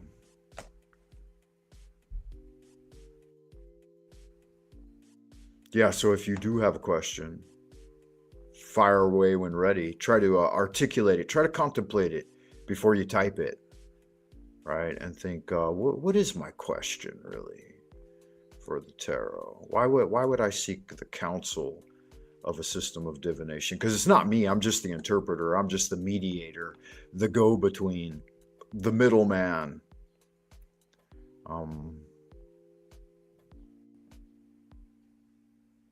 As it were.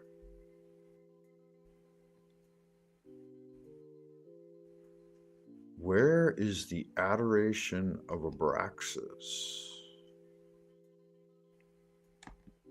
Thought I had it in here.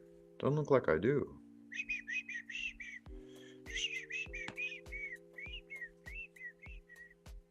Yeah, that might be it right there.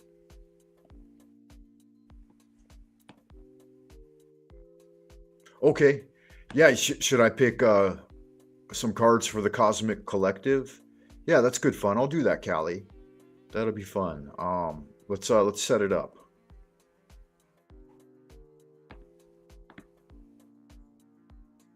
He presents, in conjunction with the 100-day challenge, a short presentation of the Adoration of Abraxas. Enjoy.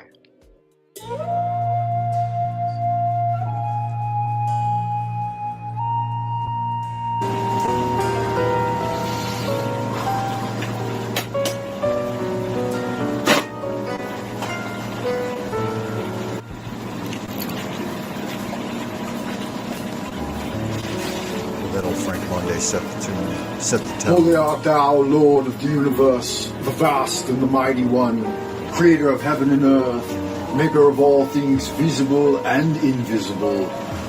We adore thee and we invoke thee. Send us one of your divine spiritual agents, our holy guardian angel, to protect and guide us through the innumerable snares of the earthly sphere, and a cleansing wind to disperse all negativity and endless human opinion.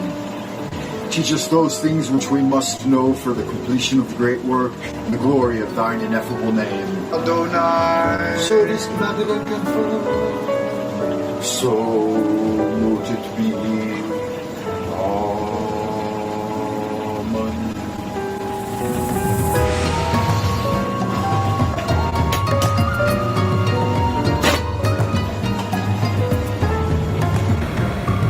Thank you for.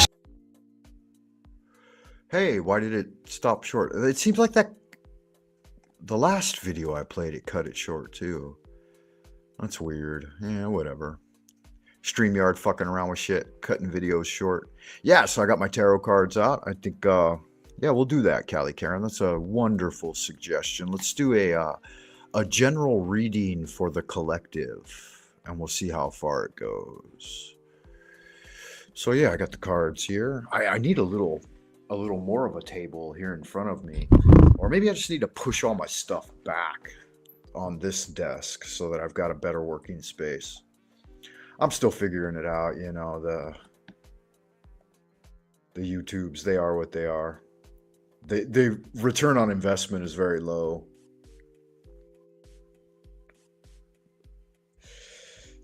So do what actually makes you money, right?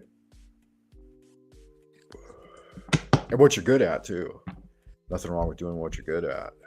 Tarot is definitely something I have a panache for, a forte.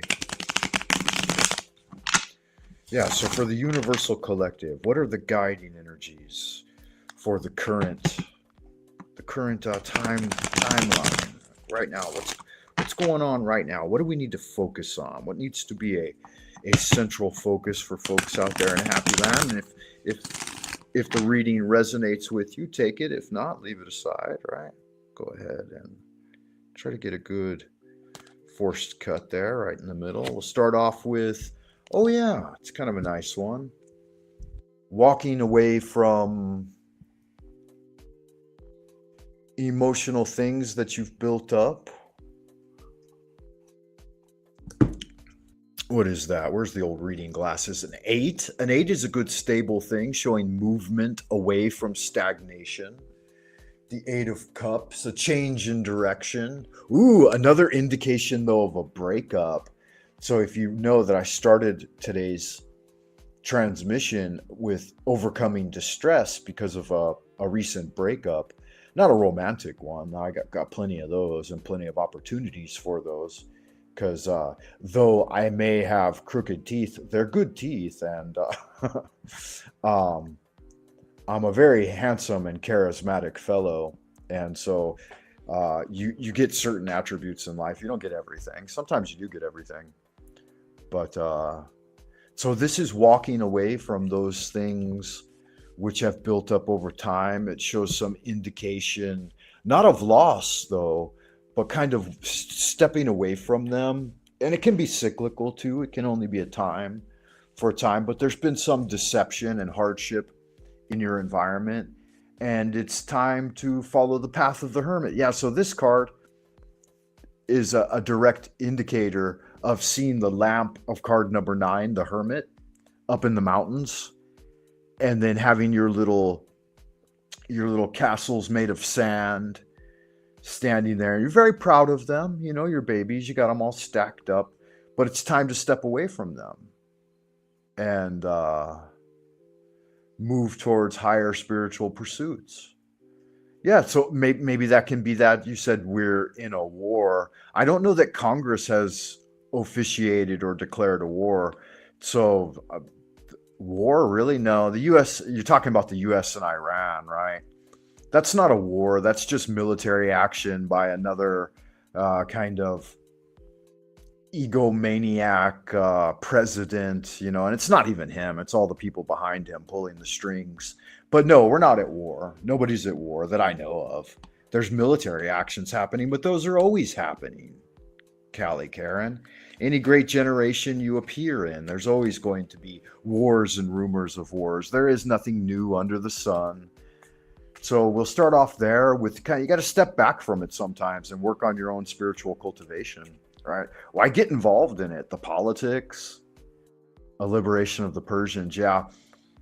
When I first heard about it and they struck Iran, I thought, well, that's retribution for the great Emperor God King Xerxes that tried to conquer the West.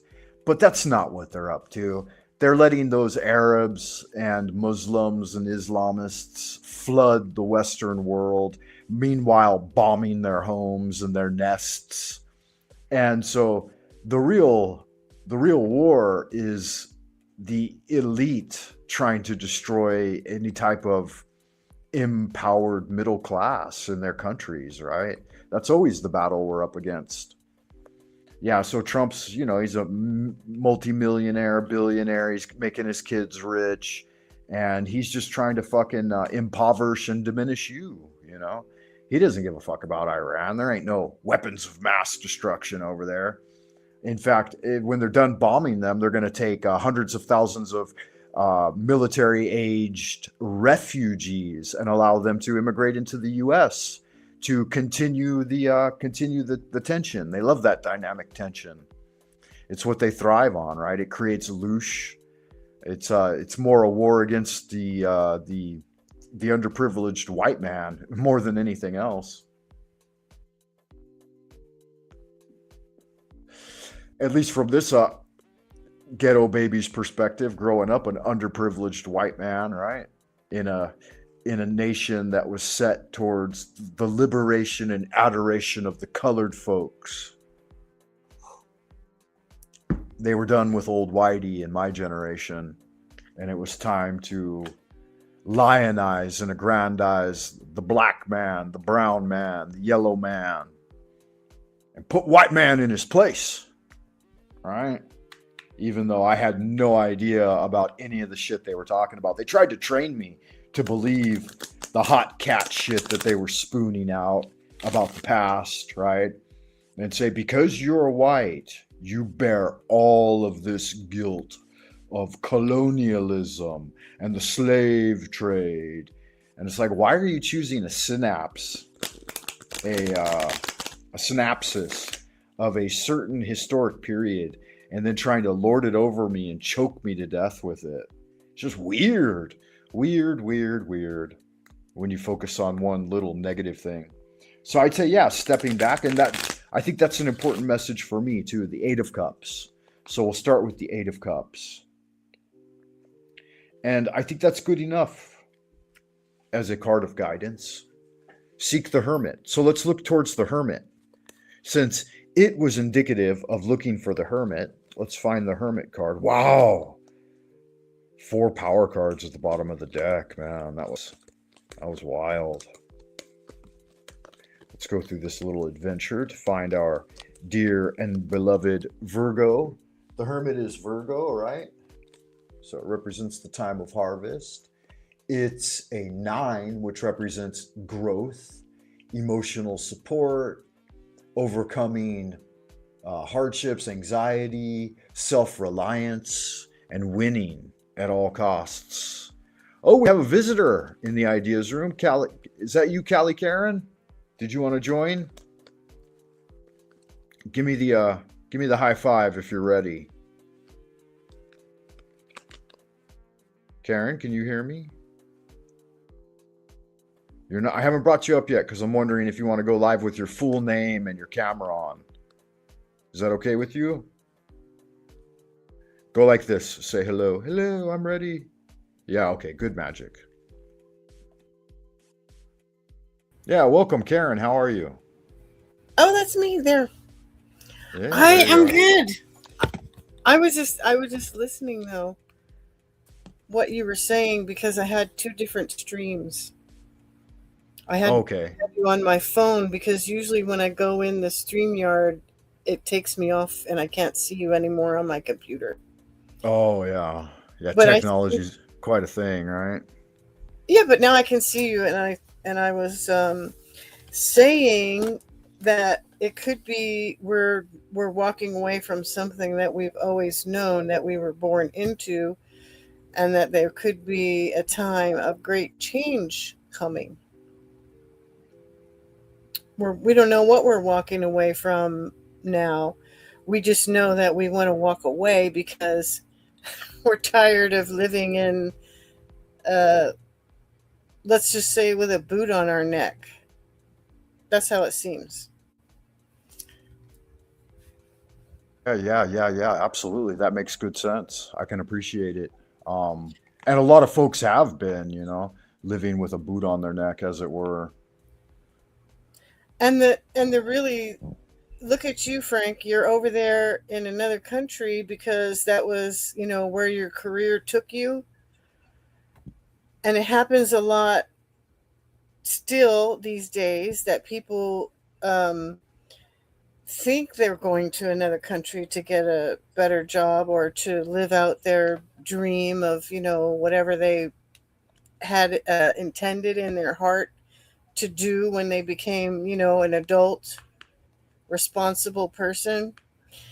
And then they've gotten disappeared into the human trafficking because people go to different countries thinking there's opportunity, but it's really SCAM, a scam. So Yeah, that does happen. Yeah, you got to be wary of that. And you have to think about your original intention too. Like, why are you doing the thing? I wasn't doing the thing to level up necessarily. Like, I had a deep-seated interest in Chinese culture from a young age, and so I was simply coming here to learn language and following my natural path and my spontaneity and my predilection towards just doing my will, what I wanted to do. And so I was almost 30 when I came over here, so I had figured out by that point that you can't run away from yourself, and no matter where you go, there you are. And so one of the big things is that a lot of people tried to prevent me from coming. They're like, "Oh, you're going to get captured. They're going to tear out your kidneys, Don't you know that China's communist?" And none of that shit fucking dissuaded me. I was like, whatever. I said, the US is just as bad as China, and China's just as bad as the US.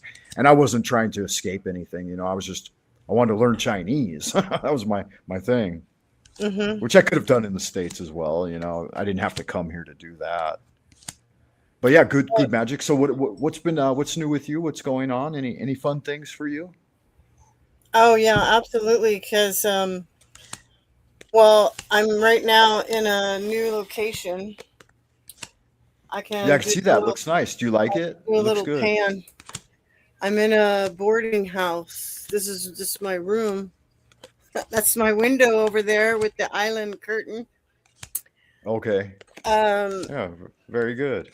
but I was in a really bad situation that I had to escape from in 2024. And that's Right. probably around the last time that you and I spoke, or that I was on one of your casts, because they shut off my YouTube account for like 2 years. Okay. And Really? that's why Yeah. I was never on anymore. But I made an appeal, and here I am back with my same account. Although it says Chef Hollywood instead of Callie Karen whenever I'm logged in. Okay. And you know what they did? They went back and removed all the clever names that I had put for all my uploads. Because remember, I used to do like walking live, and I used to talk about some of the corruption and stuff that I was dealing with that was Yeah, pertinent. walk and talks in Yeah, the walk and Sacramento, talk. right? Yeah, going live. I used to, because I was in training so that when it was time for me to leave, I would have the energy to do so, because I was trapped in the room for 4 years and I was all fat and out of shape, but I had a plan to escape. So I started walking to the store and I would take my thing. Well, anyway, they went and removed all of my clever titles where I actually say what I'm talking about and put Karen's going live. So when you look on my Mm. channel now, all my titles say Karen is going live, and so No. who takes the credit for going in and editing your channel like that? I got my name on it, but they've been over there monkeying around behind the scenes when they let me, and probably there's some missing videos too of stuff they Oh really. yeah, yeah. Well, and a certain amount of it's going to be shadowed no matter how you try, right? They do their editing. I mean, it's in their TOS. It basically, if you transmit here on their channel, they have full control and ownership of everything. So it's you have to. I guess if you're ever allowed to go popular, as it were, then you have to negotiate terms with them and get some legal representation. But that's not what this platform's for. This platform is for skimming the cream of the crop so that they can give it to other people to use, right? Right. Yeah, there's a So lot of that going on. Hey, so in a way, I already did walk away from the homeless life that I had. I was really yeah, struggling that's good. because So I that was was an led. appropriate card for you. Yes, because but I didn't. But see, what I always thought was it happens to me first because I'm the one out here with no support system. I'm the one out here. There's no family for me to talk to. We're all, decimated by postmodernism, I guess, and scattered to the winds. And the family I had don't talk to each other and stuff like that. The ones that are left. But I'm now getting more. I'm actually making friends, not lots of friends, but the ones that I make are important. Because That's good. when I had someone disrupt my life, and it went on for 10 years, Frank. 10 years. It was like that from Yeah, I recall. 2014. Yeah. And so it's a good time. It was a good card for me because once I'm now in my own place, I said, well, maybe it could happen for our whole country too. I went through everything before everyone else. I suffered through the hardships that now people are suffering through, losing their stuff. How many people, lost their stuff in storage while they were going through this? And how many times did that happen? Well, it's happened to me numerous times. Now other people it's happening to. Most of my friends, that are on my online friends in New Zealand, Australia, Pennsylvania, Yeah, they're going through pretty the much Five of Pentacles. lost everything. And our money has no value anymore. So everyone is, between a rock and a hard place. And we're kind of in a recovery, really, is that the next card or is that the first one? That's the next No, one. it's the Five of Pentacles. It's the card of loss, like when you lose everything. Where did you forget that one? Was that the next one you pulled?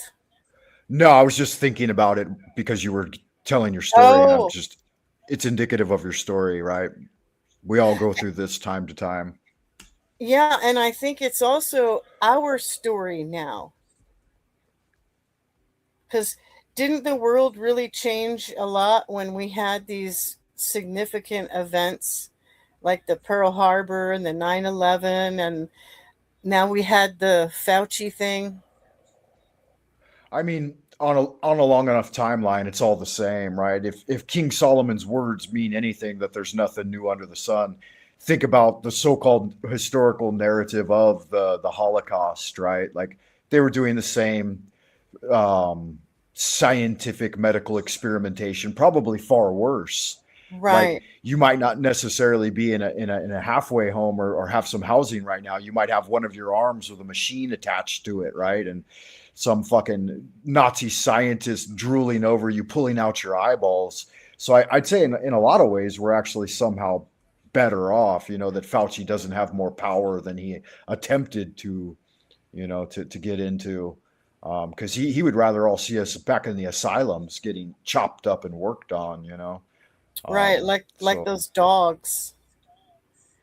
People were so outraged when they discovered what he was doing to the dogs. But yeah, so now, I think the same evil forces are always here and playing out. It's just that it's an eternal battle that we have to somehow. And sometimes we're at lower points in the cycle and we suffer more. But I think I so. guess if good people don't take action, then it just continues ad nauseum. Absolutely. Absolutely. And I'm glad you said that, Frank, because really want to tell you how much, we don't really know each other that well. We really know of each other more than we know each Right. other. But what I want to tell you is what I've observed from you is, and I really want to say I appreciate about you, is what you said earlier about you were only trying to fulfill your own curiosity and desires that I guess you had in your heart, right? You weren't trying to fulfill someone else's bill. And therefore you went into it authentically because your reasons for doing that, you probably had it pinned on your sleeve, just like when I went to Zimbabwe. I went to study abroad in 1995, and I went to the Did University of you? Zimbabwe, and it was a year-long program. It takes a lot of courage to go to another country like that, Sure. right? And that's Africa, right? That's a big Well, it was deal. Africa, yeah, and but the reason that I went was not. First of all, I only went to Africa because it was the one I figured that the fewest other competitors that I would have to compete against, to get chosen to go on the program. I didn't pick one because I worked in the international programs office at the college. So I Oh, saw how wow. many applicants were coming for all the go to France and go to Germany and go to the Right. UK and Italy and all this, these like kind of like, what am I saying? The sexy places, right? The Yeah, the sexy places. popular European places. Right. That I was said, all no, no, my no. Let school me let offered. me apply for this one. What is this one over here? It's Africa. It's Zimbabwe. I didn't even know what Zimbabwe. I never probably even heard of it. What is this Zimbabwe one? That's how I ended up going there, and I did it for me. So even though when I got there, I was so busy because I was the only master's candidate, and the rest were all undergraduate. And they gave us this language and culture assignment to study the Shona culture, and it was every day of the week we had that class. 3 days a week it was language, and then 2 days it was culture. What So language were you studying? The local language? the Shona language, yeah, Okay. and that my husband ended up, and my son's father spoke that language. Um, yeah, and it was really just it was fun. It wasn't really fun. It was interesting. I was engaged the whole time, but like people were really mean to me because I was like older and oh, it's Not saying that my much older. browser. How old were you? Like mid 20s? No, I was 34. Okay. No, I was that's young, man. I I was mean, looking back 34. now, right? Looking back now, you realize how young that was, right? Yeah. Okay, I just want to say my camera says I got a message saying Oh, that's fine. That's fine. some Don't worry about it. I just want to turn it off so Yeah, yeah. Are you live streaming now on your own channel again, like you were doing before? well, I haven't started yet, but I'm thinking that I want to because I remember some of the like videos. I watched my own videos and they seem kind of discombobulated or kind of like Sure. rambling Yeah, yeah, rambling we all do that. and they We all get do really that. long and but I did have a lot of things, and I want to mention too one of the things that I learned that I actually spoke about on my channel, I learned from Daniel List. Okay, sure. And Daniel List, DJ. he did some research on a lady by the name of Vicky Morgan. Okay. And what the basic story was about was this typical, man gets a mistress, but she's actually a teenager. And so Vicky Morgan was used by, what was this guy? He was Bloomingdale. It was a guy named Bloomingdale. Remember Bloomingdale's Oh, apartments? absolutely. Okay. Sure. So Vicky Morgan was the mistress of Mr. Bloomingdale, and she actually lost her life because she tried to sue him when she realized that he had really swindled her by asking her to come to his family to to be like his daughter's tennis partner. And my daughter needs a tennis partner, but really he wanted to get his claws into her, which he did. Sure.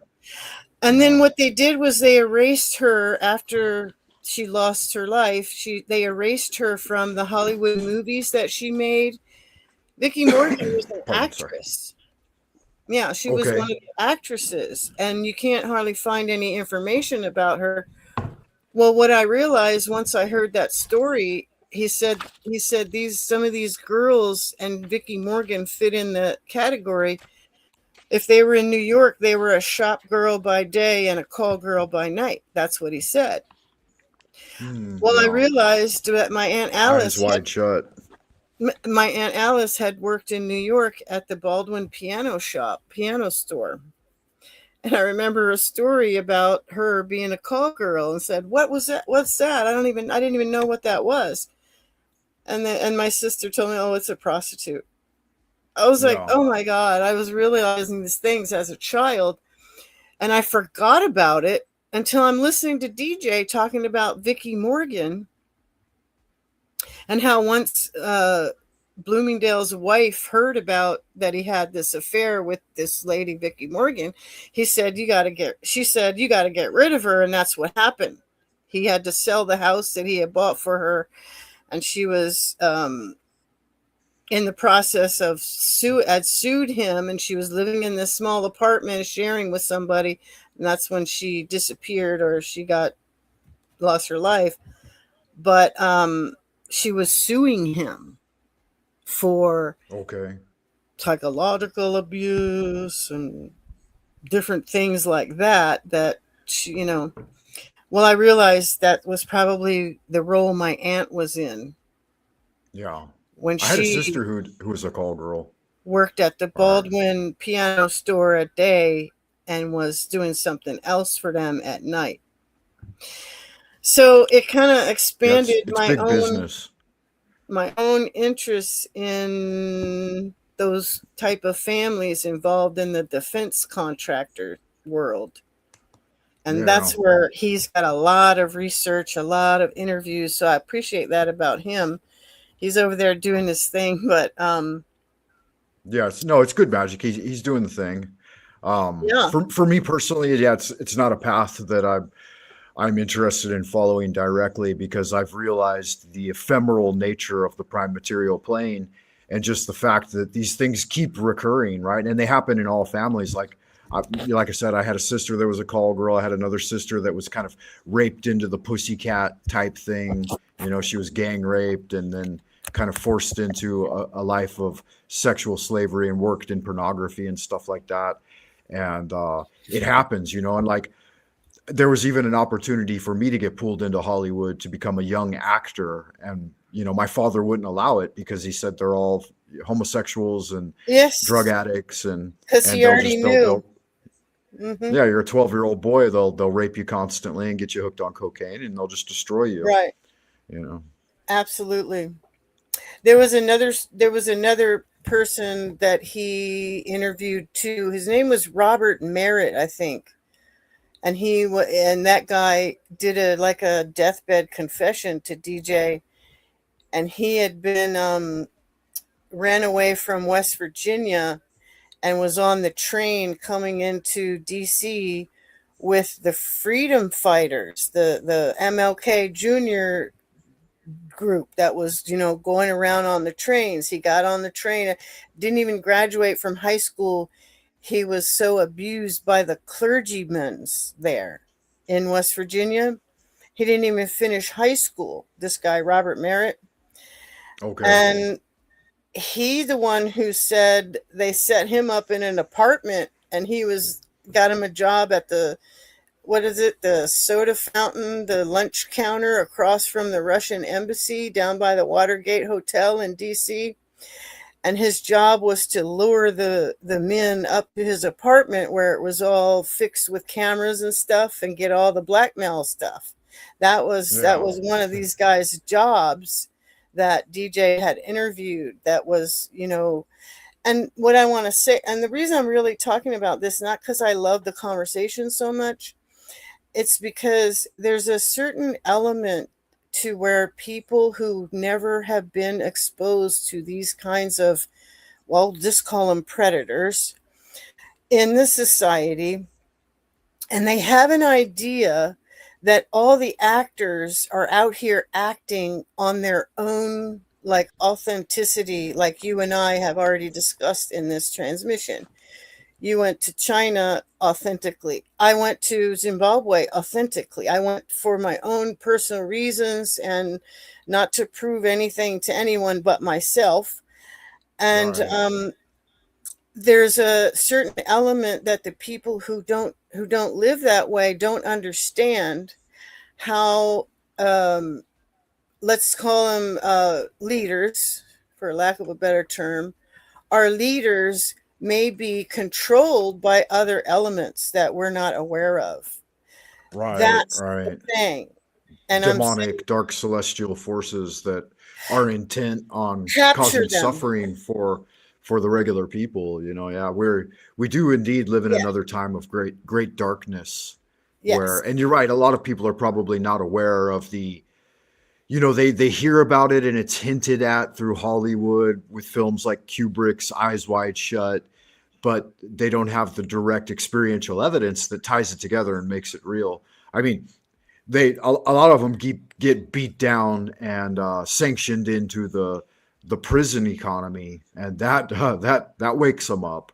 But then they can't get back out because they're already trapped by that damn maniacal force and put into the true hell realm of this world, right? That's so true.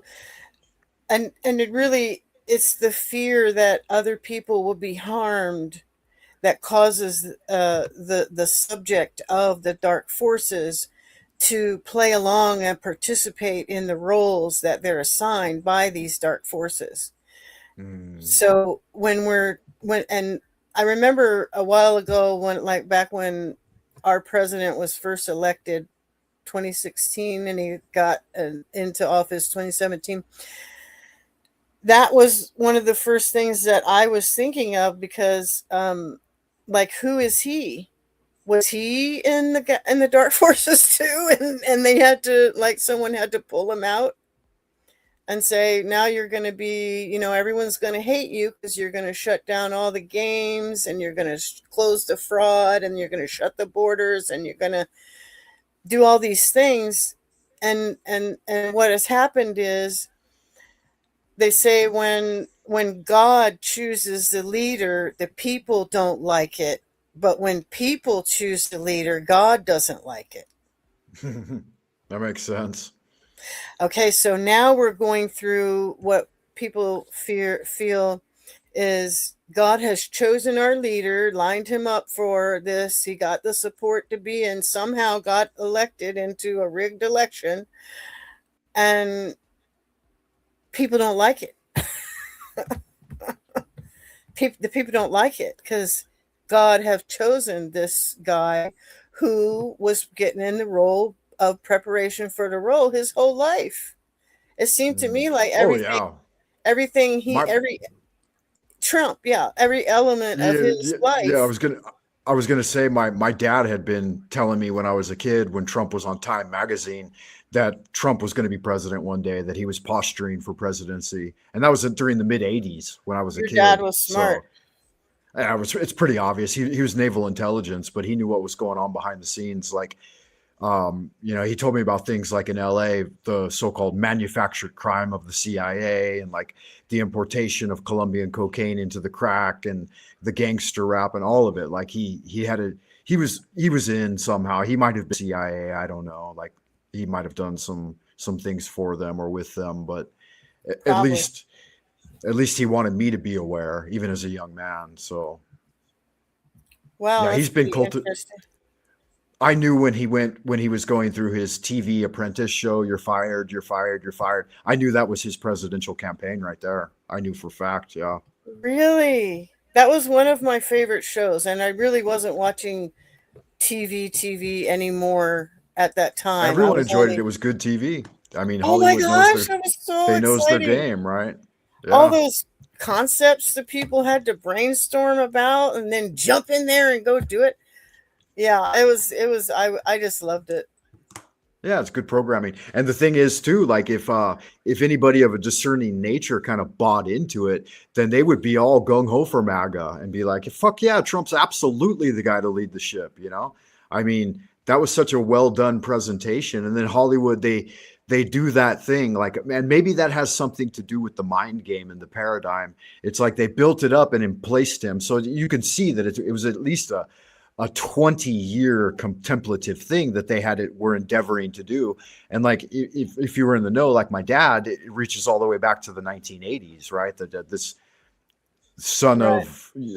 of great wealth is going to be enshrined ultimately at some point. And it's just playing out a narrative that they've been. So that's at least 50 years of planning. So you can see how much planning's going into it. And that means right now they've got it all planned out for the next 50 years, at least 50 to 100 years. So it's not like anything's going to be revealed that they aren't putting on the stage, right? Yeah. It was the mid 90s when they said that they were going to strike the 7 Arab nations. What was it? Iran, Iraq, Libya, Syria, Lebanon, Yeah, it was that Afghanistan. DJ. I think DJ did the interview of that.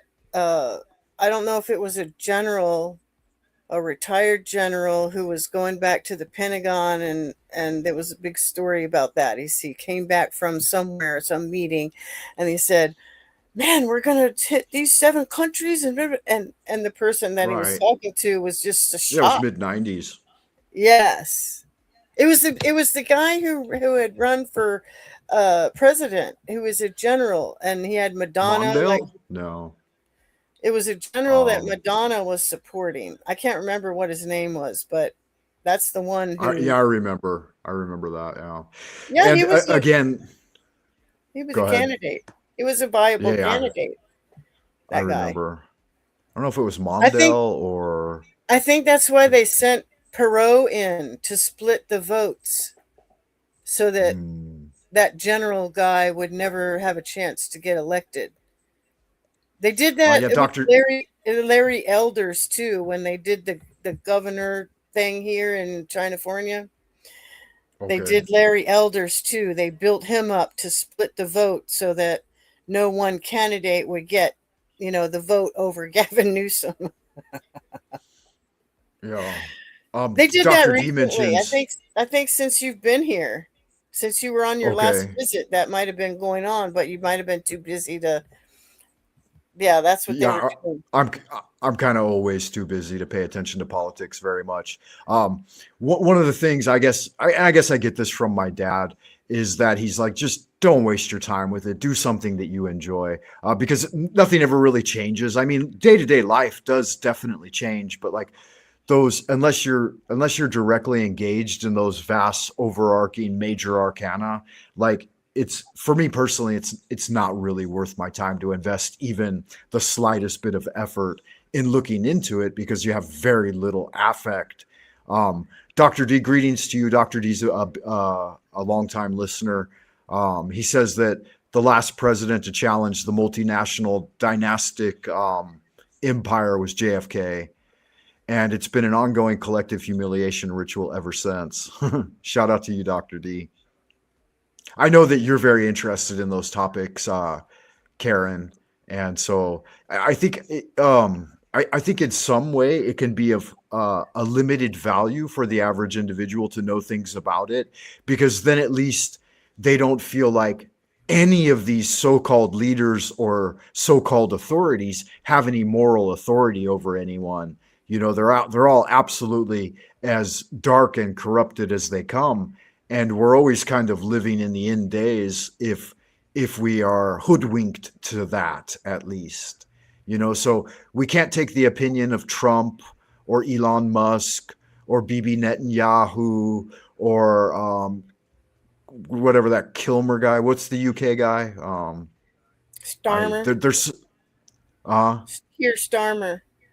Starmer. Yeah, they're all so below us at the average everyday individual of the common man, right? They're not above us; they're below us, and somehow we have to remember that. And if you can, if you're in a position where you can spread the word and hold their feet to the fire, more power to you. And I know, Karen, you have some of that savvy, but it's not something I can ever really endeavor to do at this point in my life, anyway.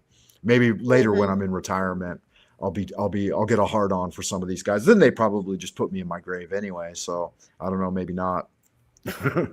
Well, hopefully we are walking away from our debt slavery, and we're going to have a new kind of not bankster cartel, but maybe something else that's a little more agreeable. Because Yeah, I really, hope so, because I washed my hands of debt slavery at a very young age and just gave up. I'm like, I'm not even interested in it. You know, I'm not going to let it dictate to me what I can or cannot do. When I came to China, I had $400 in my pocket, and I've built my own empire from just my own elbow grease, right? And the blessing of God, and lots of good people in this realm that have helped me along the way. But again, I wasn't going to let fear. I spent my last money on enrolling in a PhD program, and I had enough money for one semester, and the flight tickets and so on. wow, that's a lot of faith. Yeah, just go with the flow. I was able to immediately convince them that I was a diligent enough student in the program that they should finance it, and they offered me a scholarship and a place, and they ended up, after 2 years of me being in the program, they gave me a job. So yeah, I think sometimes you got to go with faith. God is going to protect us. Ask and ye shall receive, seek and ye shall find, knock and it shall be opened unto you. At the same time, I gave up some of my own treasure, like you were talking about. I put things in storage, and I put them under the care of my mother and brother. And when they died due to the COVID fiasco, getting jabbed up, and then cardiac arrest and pulmonary difficulties. Yeah, they both died. And then my sister robbed me. She cleaned out my house. And so I still got the house, though. But what's left of it, right? Yeah. I think there was an ant invasion. There was an ant Yeah, you remember invasion. that. Yeah, you were paying attention when my mom was still alive. I remember that. You were involved in the early days with like the live drive jive archive, right? Yes, and I remember your mom would be in the chat. Yeah. She would be in the That's funny. chat making comments. That's And right. remember Mary, whatever, up in Yeah, Mary at sea level. Ontario or something, sea level Mary. Yeah, I called her Miss Mary Moon, the astrologer. I haven't seen her in a while. She did stop by probably within the last year. But yeah, she's good magic. She's a lot of fun. She's Canadian, so we can forgive her of that.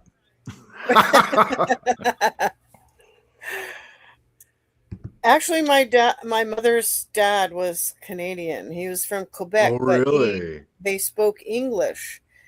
And there was a horrible thing where they forced everyone to speak French there, because that was like a French outpost there in Quebec.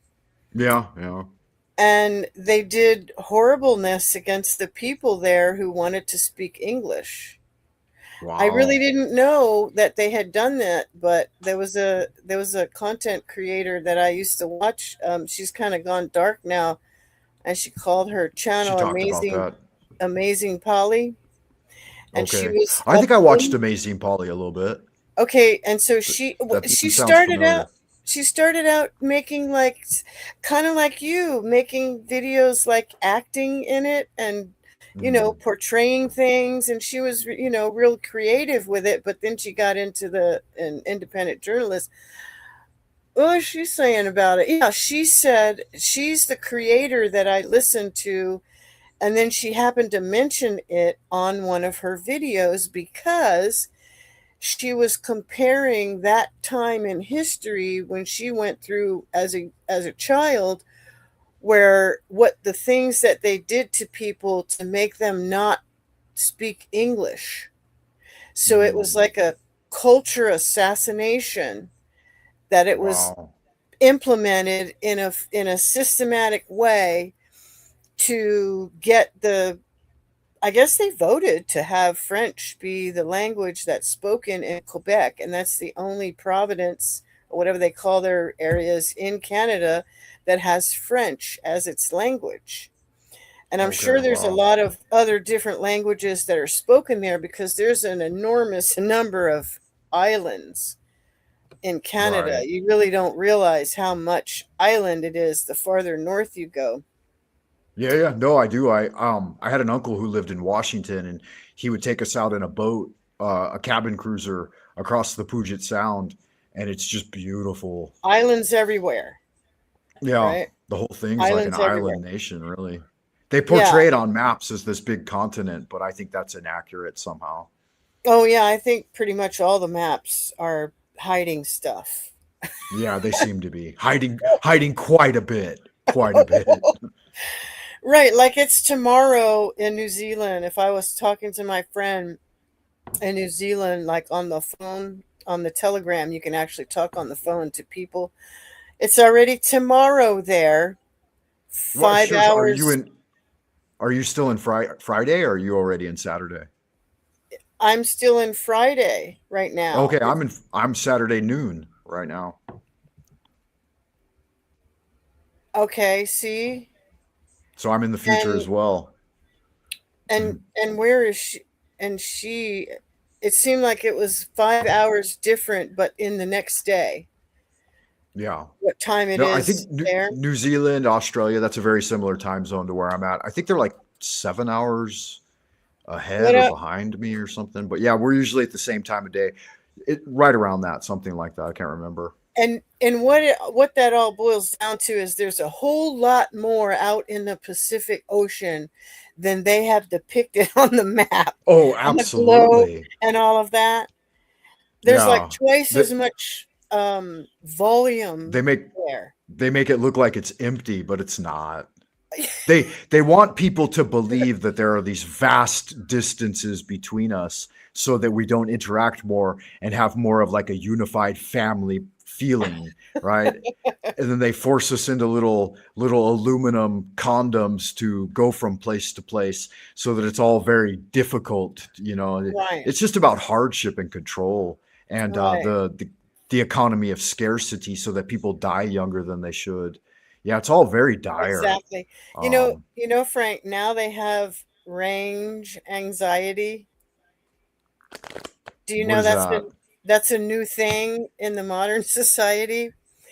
It's where you have anxiety that your car battery will run out of charge Oh yeah, that's before funny. you can get to the next place where you can plug it in. Yeah, it makes So perfect remember, sense. what did they do with the phones? Remember, we're all tethered with the phones, and then they finally came out with these ones like I have now that you could just slap it next to your phone and it charges. You don't have to plug anything. Right. You plug the thing in, but then you just slap it on the phone and it's got a magnet in there and it's charging your phone. Yeah. Okay, why can't they do that with the cars? Oh, they Why do can. they have to They tether? Why do they have to put us through this process where we're all tethered with our No, yeah, it's device? garbage. You see, They could have it's parking spots wired up that you could just pull in and your car you would see charge while you're you going to the see store or whatever. Yeah. it's isn't it supporting the illusion of scarcity? That's absolutely, that's one of their fundamental principles as dictated by Chicago School economics, is that a scarcity model is the only way to control the masses, right? Exactly. So if we all have to line up and just absolutely waste huge chunks of the day. You can't get service from your medical or your insurance or anything like that without at least like 45-minute phone call where you're listening on hold to some crappy, canned music, and it's, Mm, driving you crazy, repeating itself over and over and over. And by the yeah, I time can only imagine. you don't even have a lunch break that long, to get on the phone like that to handle your business. So it's like if you have a job, that thing sucks up every ounce of your time, and the when you go out to try to handle something else, the amount of time that it takes away from everything else you need to do, you just can't ever do it. Sure. You never They're call whittling them. away the hours of your life.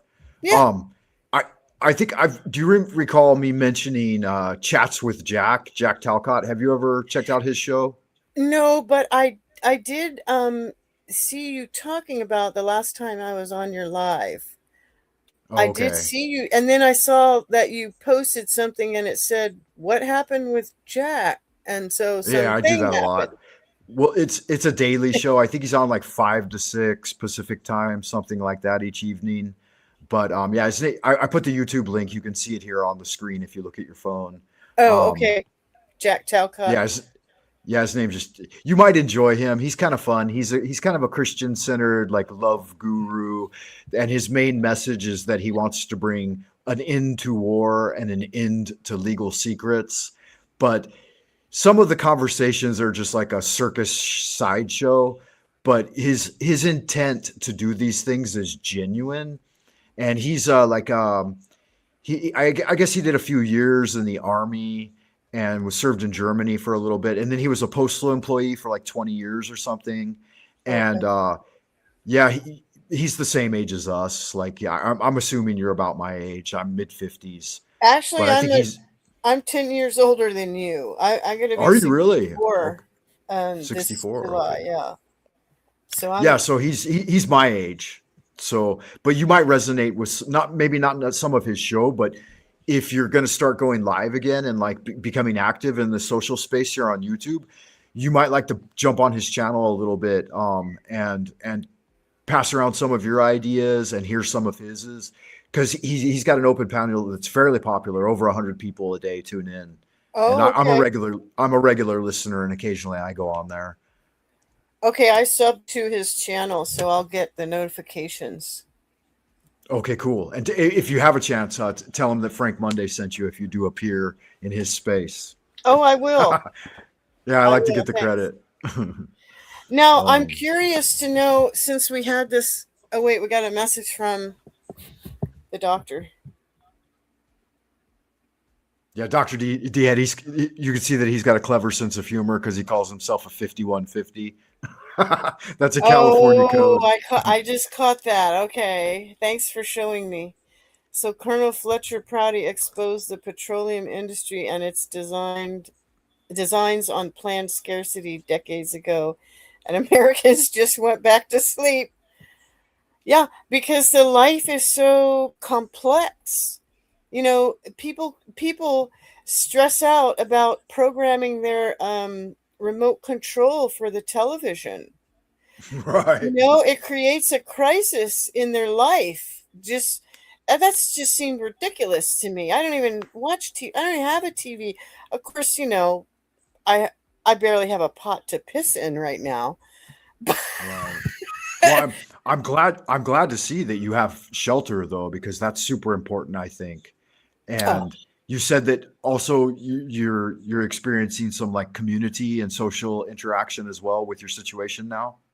yes, I've found some people who don't absolutely hate me and everything that I stand for and talk about, like the rest of the bewildered herd here in Chinafornia. Yeah, that's good because that's important. And you're an OG California. You were born and raised in California, is that right? No, I was Oh, raised you're a transplant. DC. Oh, DC. DC. Okay. You see, I grew up with where the vampires are. Absolutely. The most vicious among them lying in their coffins and See? Yeah. feasting on the loosh of the people. Vile, wicked. What does it say? Jack suffers He's talking fools about Jack gladly. Talcott. Yeah. Uh-huh. If he didn't, I wouldn't have stood a chance around there. It's a really good thing because he petitions the angels of our better nature, clowns, trolls, and all. Yeah, that's Oh, one nice. thing to be wary of. If you do visit Chats with Jack, there's a lot of transient, insane people that visit him. So it's something to be wary of. Oh yeah, and the bots. I mean, they were even on my channel, making comments and coming on my lives when I was doing the walkabout, lives. And I was like, who am I that these people are getting on my channel saying stuff, just trying to rile me up or something like that? No, I don't pay And attention to them. yeah, it's just for that. Like I think at the early times when I first started streaming, they did a little bit of that, but then like it seems like it's interesting, but in this realm, if you overtly say something in a live stream, like stop it or something like that, a lot of times that will ward it off somehow. It's like the universe truly is responsive and it will respond to us. Like a moment ago, we were talking about the Eight of Cups and walking away from the disillusion and seeking a higher spiritual path. But I was saying that it guides us towards the hermit. And the hermit's advice is just that, that if we look up, we'll see the light and it shines both in day and night. Right. So I think there's always a pathway out of it, somehow. And at some point, we have to roll up our sleeves and say enough is enough. I'm not going to tolerate this type of treatment anymore. And I'm going to seek something higher and move away from it. Absolutely. And then there's times too, like when the universe just throws us a curveball and there's nothing we can fucking do about it. And then we just got to pick up the pieces and start pushing forward again, Yeah, Frank, that one I call the cosmic 2x4. It's when I wasn't obedient enough and I wasn't vigilant enough to see my exit. I missed my exit off whatever it was I was involved in, and I stayed too long. And God said, Right. "Ooh, let me send this cosmic 2x4 down for my little daughter Karen," and wham! You Yeah. see, once And the I thing pick about, myself up, I have to reorient. See? yeah. And when you miss the exit, don't worry too much because there's always another on ramp up the road a little bit, or an Oh off yeah, ramp rather. But you but when gotta you're you gotta you gotta you have backtrack to at that point. see it exactly, and I think you have to do a little regrouping too. Why was I doing that? And it was no longer serving me. Because sometimes I can, do something new, and I realize once I'm understand what it is, that it's not going to serve me. Well, it's up to me to get off the ramp, to take the exit and go away from that thing or that energy, because I'm conscious enough to understand that that's not gonna push me toward my goal, my purpose of what God sent me here for. He brought me through all this so I could see, and staying where I was, I was gonna get the cosmic 2x4 again, Yeah, basically, it if I happens. didn't It's change been things up. Right? Yeah, it's been happening with me recently too. Like I named today's show "Overcoming Distress Can Lead to Expansion," and part of that's been like I wouldn't say a battle with alcohol. I've never really been an alcoholic, but I occasionally do turn to alcohol to alleviate some of my existential angst. and it never benefits me. And over the last few years, now that I've gotten older and I've pushed past 50, like every single time it takes a toll. And in meeting, like hanging out with chats with Jack claims that he's an ex-alcoholic, and I guess that's a little more deep than I've ever gotten. But I do tend to occasionally turn to alcohol to alleviate, like I said, to alleviate some of the stress. And also at the same time, like I've actually always kind of enjoyed it. Like getting drunk, it can be entertaining. But I've been about a month now, going on 6 weeks. No, probably the last 2 or 3 years. I've been thinking that getting drunk once a week is okay. And it wasn't until maybe 6 weeks ago that I started thinking even drinking once a week is probably not okay. Maybe once a month, right? And so now I'm like, I went about a month, and then I didn't get drunk, but I drank like 2 cans of beer last week, and it actually like hurt me physically. And I thought, God, I can't drink at all anymore. I just better give it up entirely. And that's something that is tied in with my suffering. Like I need to realize that sooner better than later, right? Okay, so I have a similar opinion about that because I am not an alcoholic, but I'm from a family of alcoholics. And so addicts, we all have addictive personalities. Okay. But it didn't affect me. However, I'm in when I was treating my disease that I had going on and I had a lot of pain, that's what I used, tequila.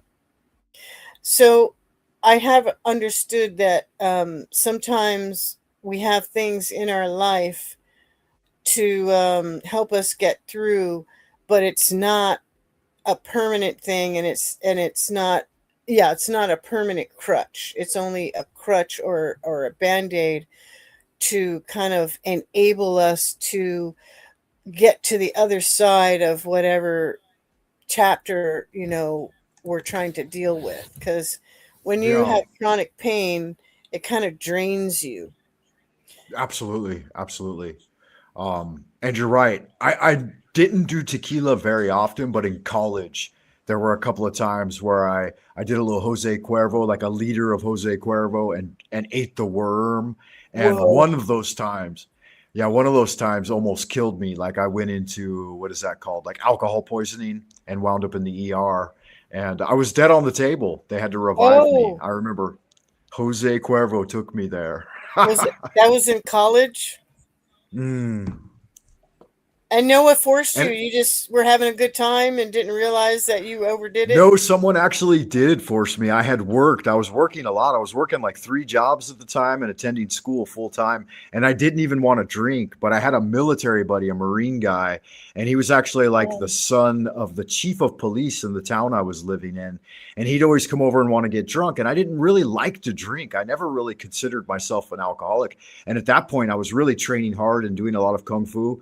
But I'm like, hey, if you want to fucking drink with me, I'll drink with you, motherfucker. And I drank the whole bottle. We had like several bottles. And I wanted to get so drunk that I would get in a fight with him. And because he had a bad attitude, I really wanted to fucking beat his ass. But I ended up killing myself. oh my gosh. That was a hard lesson. Yeah, yeah. Don't And let then people you, push you too far, you know? yeah, and then you're like in the hospital, like, wait, I died? Yeah. And they woke me up. I thought I was on an alien ship, like they had defibrillated me or whatever. Like I legitimately flatlined. And then I got into a fight with everyone. I thought I was trapped on an alien ship. I really went into like a Jose You're Cuervo. hallucinating that Yeah, word. tequila's different than, yeah, it has hallucinogenic factors. That's different than regular alcohol. It's made from agave, right? The agave cactus. It is. Yeah, I so it don't, was like a bad peyote trip. wow. I can imagine that totally because, I do have my limit and I've never, I've never really gone over my limit ever. Okay. Well, something else was contributing to it too. Like earlier in the week, I had brewed up some white angel trumpets, and I was eating a little bit of Datura like over a couple of week period, like just kind of sampling it. Like I didn't take the full dose, but I was engaging with, and I was doing it spiritually, and I didn't want to drink at the time because I was like engaging what I'm doing right now, like Sorcery of the Ancients. I was reading a lot of Don Juan's teaching and how to use peyote and Datura and white angel trumpets and mushrooms and stuff like this. So I was actually like seeking them out, and I would meditate on the plant, and then the plant would appear in my environment and it would call to me. And I went out and I was finding the plants by connecting with them spiritually first. So I really wasn't in the right place to be drinking. But like when he came over and he was being such a dick, he irritated the Datura in me. And so it like he's lucky he didn't wind up dead for doing that. But my own choice too, you know, I let the plant possess me. So it was kind of a form of demonic possession to some extent. But at least I was mindful, you know, and I lived through it. So that's good. Well, yeah, you nearly didn't. Mm. Wow, Thanks that's for it. medical U.S. medical services, first responders, man. Fucking hats off. Those guys are pro. They can save your That's life a lot right. of times. Mm. Ambulance. Yeah, it sounds Hey, like you might know something about my story. I so appreciate that. Now, I wanted to mention something else to you, Frank, about well, my research that I did on my own family, because I wanted to ask you, did you ever? Let's see, I'm 10 years ahead of you, so you might not have ever had a chance to watch that show, um, Dark Shadows.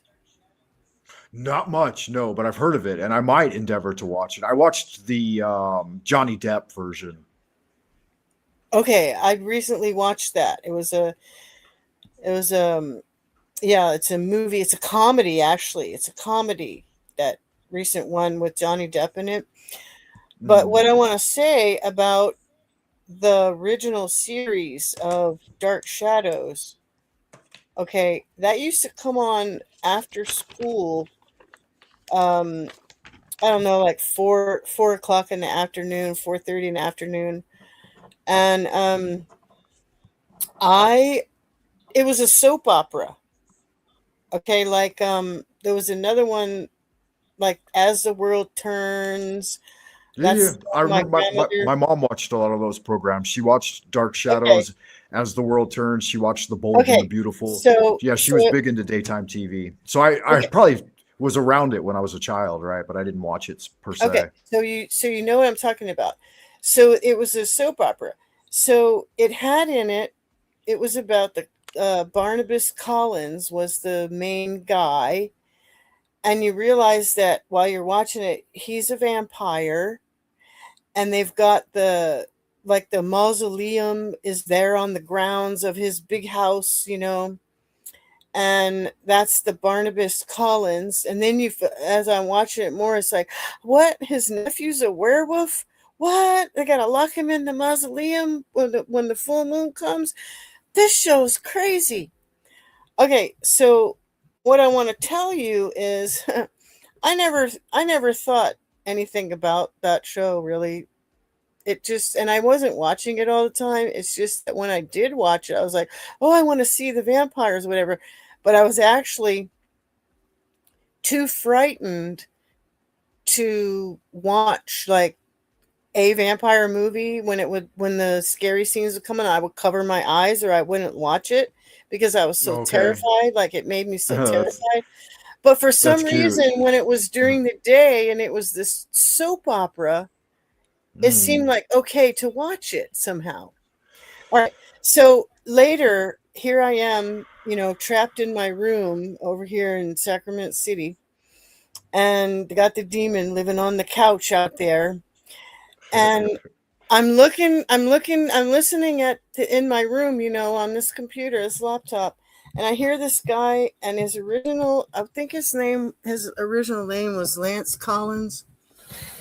I could have it a little bit wrong, but I have it because I haven't thought about this in a while. Anyway, he did a series of talks in the Christian churches down in San Francisco is where he got rescued, because he was actually from a satanic family. Okay, Lance Collins. And he ended up back in the States after he escaped from his family, the weird stuff that they were doing there. And he thought he would And escape. is that SRA, satanic ritual abuse, right? That's the I believe so. okay. And so he escaped from them into the military, thinking he was going to get away from them. Well, they're worse than the military, is what he found out. Oh yeah, and Okay, they're deep in the military too. yeah, and let me exactly, because what I'm going to tell you now is proof of that. He was in Germany.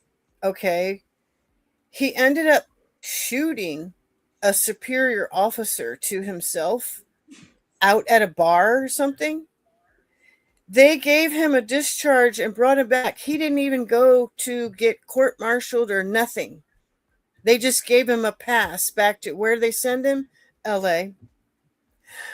What did he do there? Oh, went to work for Hollywood. What was he? One of those Makes PAs, sense. right? The PA, isn't that like PA, something like that, where you go do errands for the production assistant? Oh yeah, PA. a gopher. Go for this, go for Exactly. that. So they give him a job.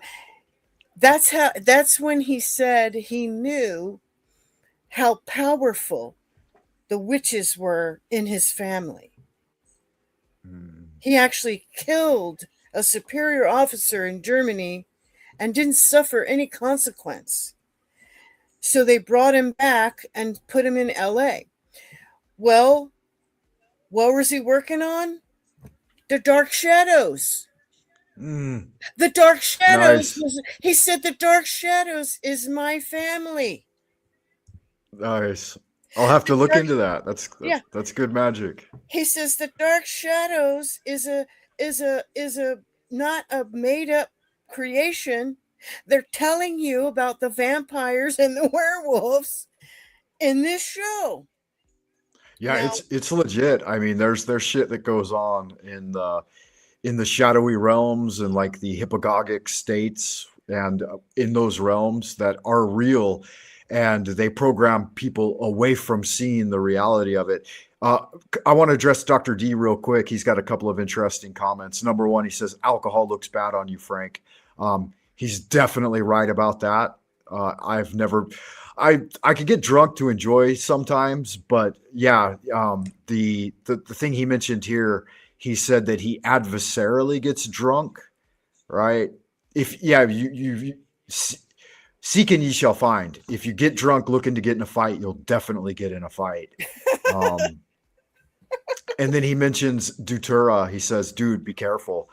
He says that he had 5 friends who got high on Dutura and didn't come down for 5 days. Yeah, I was on like probably a month long Dutura, and I had only taken a significant amount, maybe like earlier in the week when that guy came over with all the bottles of tequila and whiskey and stuff.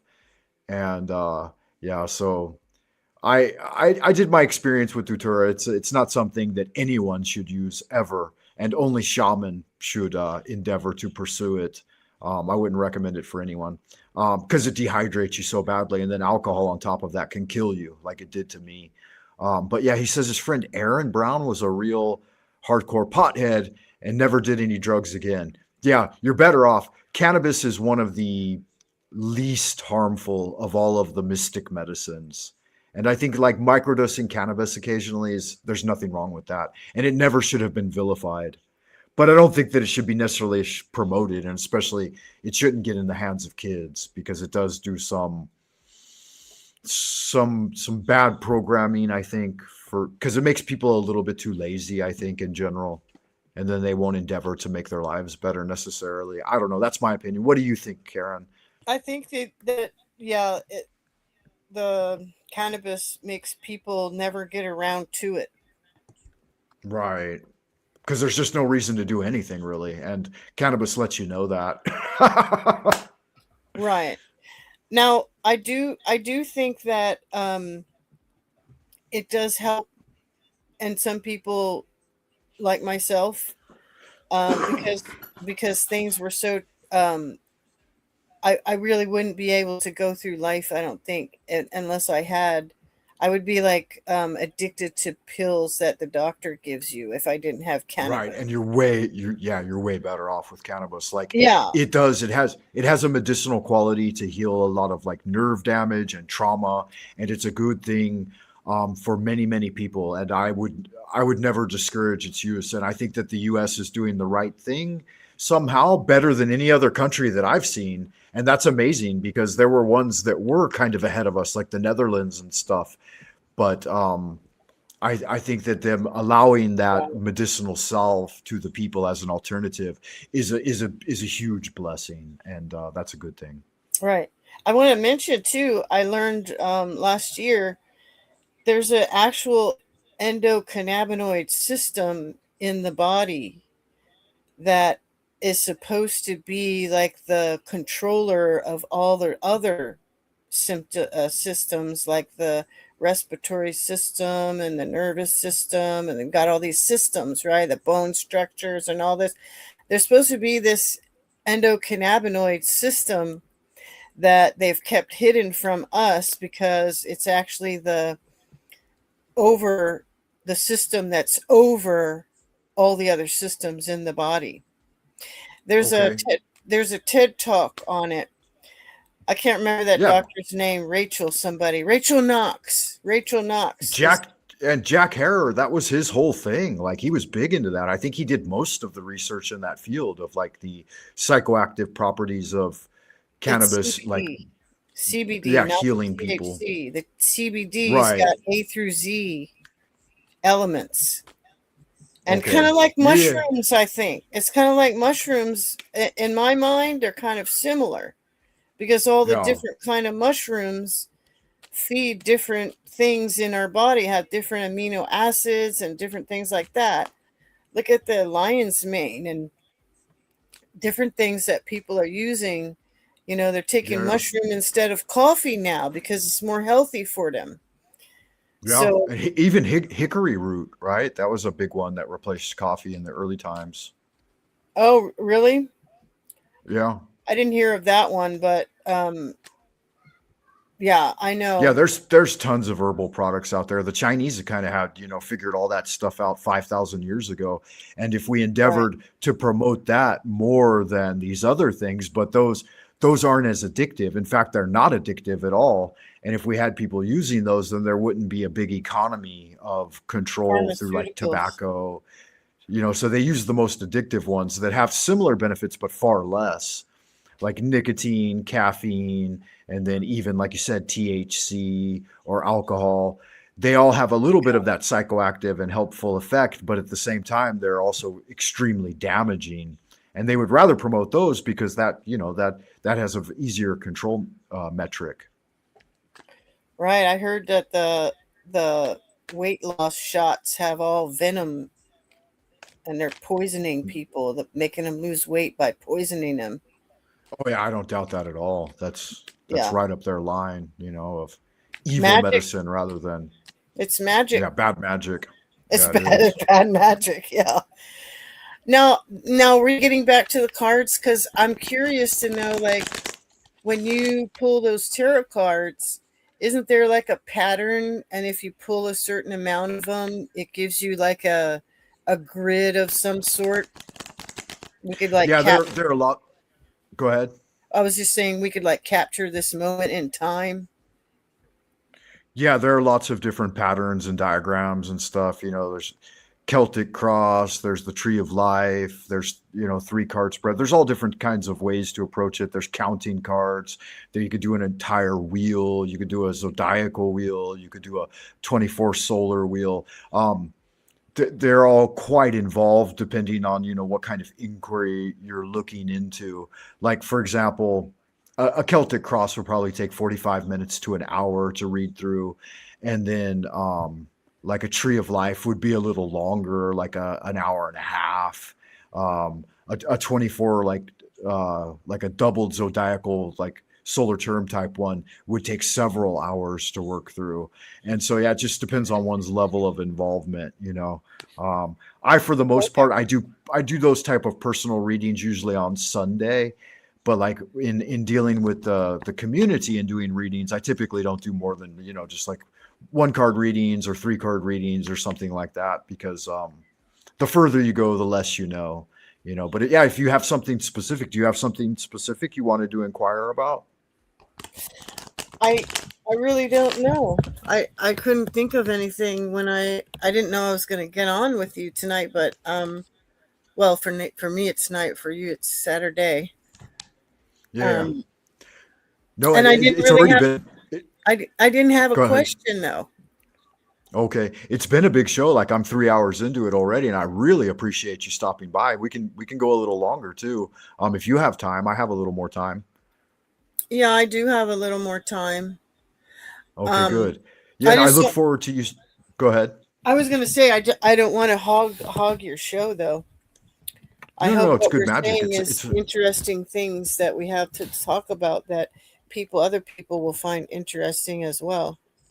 Oh yeah, absolutely. Like Dr. D Head is here. He's a really fun guy. He's got a lot of pithy, witty comments and very well versed in like politics and esoterics and like what's going on in the world. So And he's really fun. He's another. He's got such a classic icon. Oh yeah, it's nice. I like that a lot. I did. Do you know it from somewhere? I mean, other than just it's overt. I'm not sure if that's his original art or. Yeah, this the message of it. It's Yeah, that's good magic. I can appreciate that. He's another. I think me and Dr. D met at Chats with Jack Jack Talcott. I think me and you met back on Coast to Coast, right? no DJs. No, on DJs. Okay, good. Yeah, I would see Yeah. you, and I think one time you said, "Yeah, there's Mr. Frank Monday in Beijing," and I just got kind of curious. You know, I've been to another country myself. Most Americans never went anywhere, so I True was enough. interested to know. Oh, Frank Monday is in Beijing. Oh, that's really interesting. Wonder how that setup happened, and how does the guy from LA end up, in Beijing teaching English and for 20 years. So I got Yeah, kind of curious. Yeah, 26 now. Well, 25. I got here in 01. Okay. But yeah, going on. And when I got here, my original response to the customs officers when they asked me how long I planned on staying, I was actually on television. I was at a work fair. I think I was promoting a company maybe. And one of the interviewers, they asked me, where are you from? What are you doing here? Blah. And I told them I was involved in a postgraduate research program and studying poetry, Chinese poetry. But they said, how long are you going to stay? I said, I don't know. I'm 30. I spent 30 years in the US. I might as well stay 30 years here. And so be careful of what you say in the moment. I may have, because I'm almost there now. It's almost 30. So, see? Wow. Yeah. Frank Asking the you shall Prophet. receive. That's right. But yeah, I do. I'd like to retire back in the States, and I'm hopeful that's going to be what happens. So All right. Well, everyone, buy Frank a coffee. yeah, so I can retire, and then I can Yes. become more socially. I can become more socially active on YouTube and stream daily. That would be a part That's of my right. my regimen. Because Yeah. So if you're going to be streaming, definitely. What is the channel name for you? my channel name, I think it's still Callie Karen. It just, like, when I get into the chats, it shows my handle. And when I set it up, I was volunteering in that chef program. So I called myself Okay. Chef Hollywood 916. So it's 'cause KALIKAREN. Any Yes. numbers or just straight Callie Karen? just Callie Karen. Okay. I'll add it as a banner. So I put it down here as a banner. Definitely, folks, anybody watching the show, if you're watching now or later, get over there and check Callie Karen out. Sub her channel. Tell her Frank Monday sent you. And yeah, that'd be good magic. Yeah. And there are a lot of like, I haven't gone through my older videos. I think I've been making them about 3 years, but I had the count probably since 2013. Like you were saying, when Yeah. you did a kind of the history of your social media when you started, and I was I thinking, think I oh started yeah, with YouTube in 2016, but yeah, 2013 is when I kind of started social media, but it was mostly Facebook and Funny or Die. And what are you like going forward? What kind of things are you going to be like looking at and talking about still like within the realms of public service and like what's going on there around you and stuff? yeah, You're still in Sacramento, right? oh yeah, I call it the Sacrament City, and I Mm, call the state sacrilege. the state we live in, I call it Chinafornia, True because facts. yeah, because it was sold out by Dianne Feinstein a long time ago. And the way things are, I'll explain you the most recent example of how it's Chinafornia. Like, you have to pay for things that you don't get. You pay for service and you don't receive. Not that, it doesn't happen other places besides Chinafornia. But Yeah, no, that sounds worse than China. yeah. Okay, so I moved to this place, right? And it's in a highly congested area, right? And the parking is really terrible. So there's no driveway for this place. It's an apartment. So I've been like 4 or 5 times now to the parking police, downtown at the city hall. And they told me last week when I left there, with another temporary permit. They gave me one for 45 days, and then they said, well, anybody should be able to get it sorted out in 45 days. You should have your documents and whatever. Well, the problem was I didn't have the documents they asked for. So they asked for additional documents, okay, They to always do, prove right? to prove my residency. So this morning there was a ticket on my car. But last week, how I left it was I had my insurance company send them directly the declaration page saying where the car was registered and the address. That's what they were saying. And they said, well, we don't give you a pass. What we do is we register your plate. So they must have some electronic thing that sends a beep when there's a car there that's, not doesn't have the permit required for that area of town. So they don't have to drive Yeah, around looking and you're right. anymore. They That's just have very a Chinese. They do they that just here in have a China as beep well. that Yeah. goes off. Okay? So that's what I was talking about. Yeah, So you're right I about don't that. They have any control the traffic very strictly, yeah, and like I where don't you have a can and I don't cannot drive and stuff.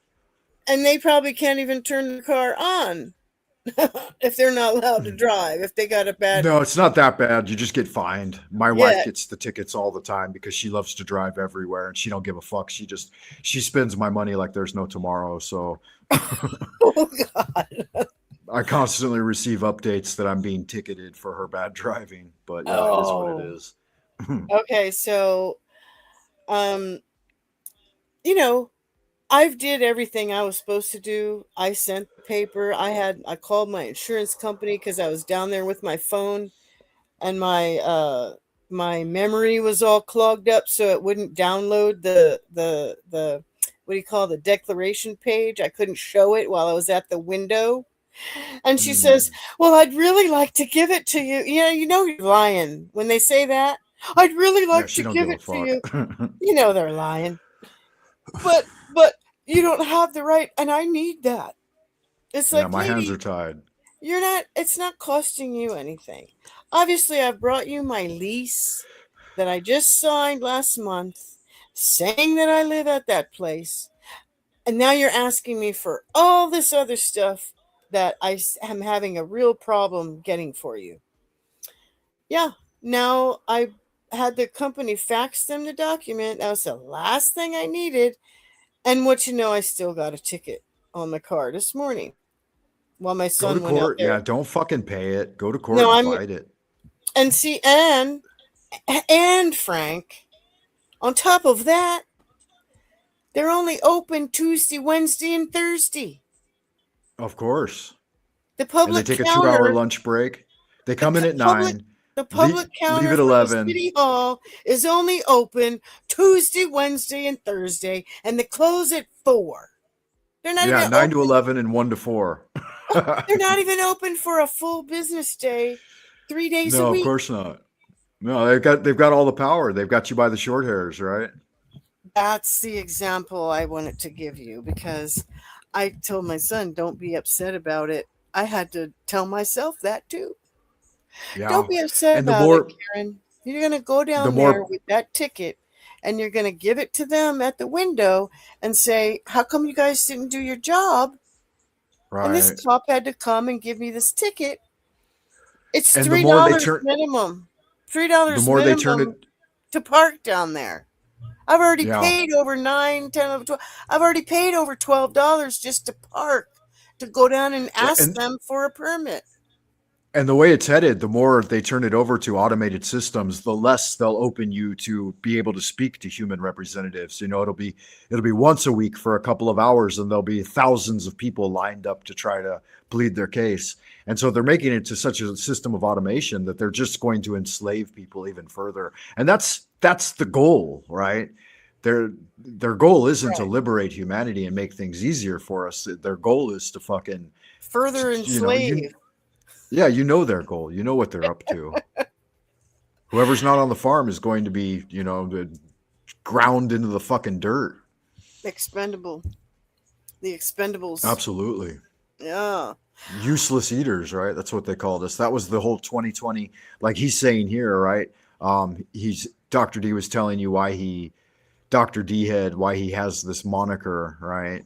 The universal greeting after the 2020 plague scare, the planned scandemic, right? Scamdemic, belligerent defiance of this, not just pharmaceutical and medical, but like in military, industrial.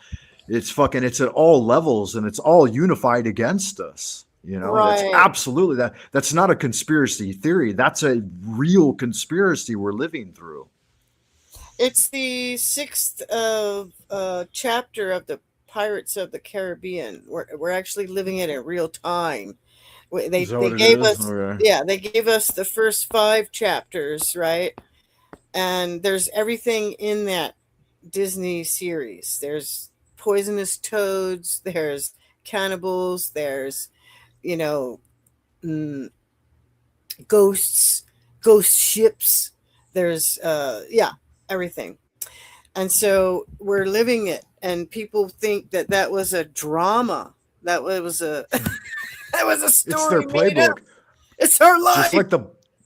Just like the Bible's their playbook. They've been pushing so hard for Armageddon and the apocalypse, you know, it's like, and somehow it is some of the frankest Jews like myself, you know, Shabbat Shalom, that are engaged in it. And they're like, they think that acceleration, you know, the more evil they do, that the sooner the Messiah will appear. Like, they don't believe in the return of the Messiah. They believe that they're trying to evoke the appearance of the Messiah, right? Well, and my view is kind of radical too, in that I believe that it's not one guy who's it's not one guy. It's that Christ is going to reappear in all of God's children. Not going to be one dude. We're going to manifest it in ourselves. And that's Yeah, when we have to. We have to. At some point in life, when we do manifest that, we do have an easier time with this, you know, demonic hell realm around us. And the kingdom of heaven truly is within, and it does open up to us from time to time, but it is an ongoing battle, right? Of principalities and powers and high places. just like the exit. If we're not ready to take it, we miss our, we miss our perfect, the sweet spot. Yeah. Well, don't exit too soon. You still got work here to do. Now See? that you've awakened, it's your duty to awaken others Well, I and show wasn't some talking about kindness that and exit. compassion. I was No, talking I know, about, I know. yeah, the works that we do. Um, it's not any, the works that we do. I believe it's the works that we're supposed to do are the ones that get put into our heart by the one who made us and sent us here, or allowed us Yeah, to and come here. you're right. And this is a positive message from Dr. D as well, that there are some pretty good kids all across the country in the US winning on these like sovereign citizen type rights and stuff, or American nationals, American naturals, this kind of thing. Oh, right. Yeah. I think we shouldn't just write that off as like tinfoil hat conspiracy type shit. We need to support people that work in this direction, and we need to educate ourselves about our Constitution and work towards, reclaiming some of our power, because they're right. Like, I don't know, have you ever watched, if you're not familiar with Jack Talcott, you probably don't know Paul Unslaved either, but he does a channel called Pimp. Proper instruction motivates people, and his whole anecdote or message is that he fought the law and he won. So he fought on many levels of not having registration, not having a license plate, not having a driver's license, and he's been to court like 6 times over it, and he's asserted his right to travel without those things. And I think at each time his charges have been dismissed, and he just continues to do that. Yeah, I know what you're talking about, and I want to help you. It's not sovereign citizen, because Okay, yeah, clarify. citizen means the slave of that jurisdiction. Citizen. So it's the sovereign. I think you could say sovereign national, like a sovereign national. Yeah, I think sovereign citizen was the media coined that term as a like Like the COINTELPRO. Quanon, they did the Quanon so they could make fun of it, and there's Right. really not such a thing called the Quanon. Q is actually a top secret military clearance. I think the tippy toppest military clearance could be the Q. And Is then that right? Wow. the anons are the all of us digital soldiers, all of us who have been, supporting the multinational military actions that have been taken uh, behind the scenes that the media is not talking about. I've seen the Sure. planes By myself. our abeyance and by not taking action against them, right? Exactly. Well, how can you can't really, you kind of have you kind of have to destroy some things from the inside.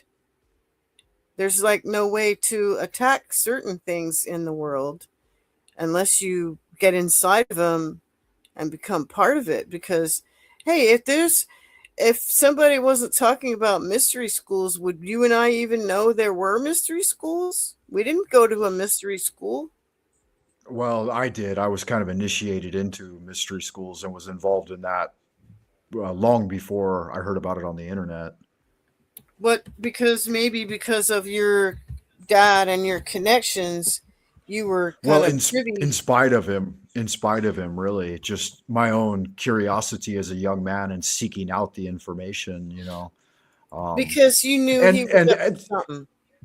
Go ahead. And the opportunity that my father allowed, like having a good family and a foundation and money to do things, that's important. Right. And And then then, being in proximity to it. Like, I was initiated into kung fu systems at a very young age, and then learned about, qigong and meditation and Chinese magic and stuff, and had an opportunity to train at a really good school where we did iron palm, iron body, astral travel. All these things were there. So it was a definitive mystery school, but it wasn't called as much. And then I got initiated into the Golden Dawn and had the opportunity to study with like Israel Regardie's students and other people in the Golden Dawn. Like I forget the names of some of the leaders, but they were around. And then like with Poke Runyon's school, the OTA, I was initiated into it. But I found all that stuff without the internet, just through bookstores, and then mailing lists. But You yeah, knew it was there's out there. there's a light side to it and there's a dark side to it as well. Like DJ mostly focuses on the dark side of it. And sometimes he gives some credit to the light side schools, like he talks about Gigi Gigi. Young, Yeah. but he won't promote anyone else. He'll only promote her because I guess she's his girlfriend or whatever. I guess that's cool. I think they crush on each other.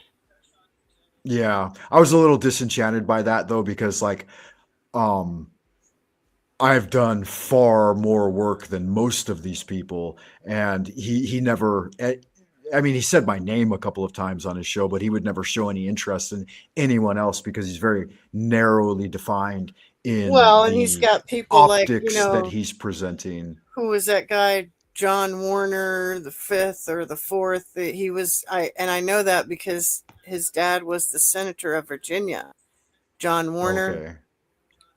But Yeah, my father was one of the founding members of Paramount Pictures and had a lot of industry in LA and was high level naval intelligence. But he still does. It doesn't matter how much prestige you have. He's very DJ's very a little bit selfish in his well, you in his don't have a fame, book, do you? which is fine.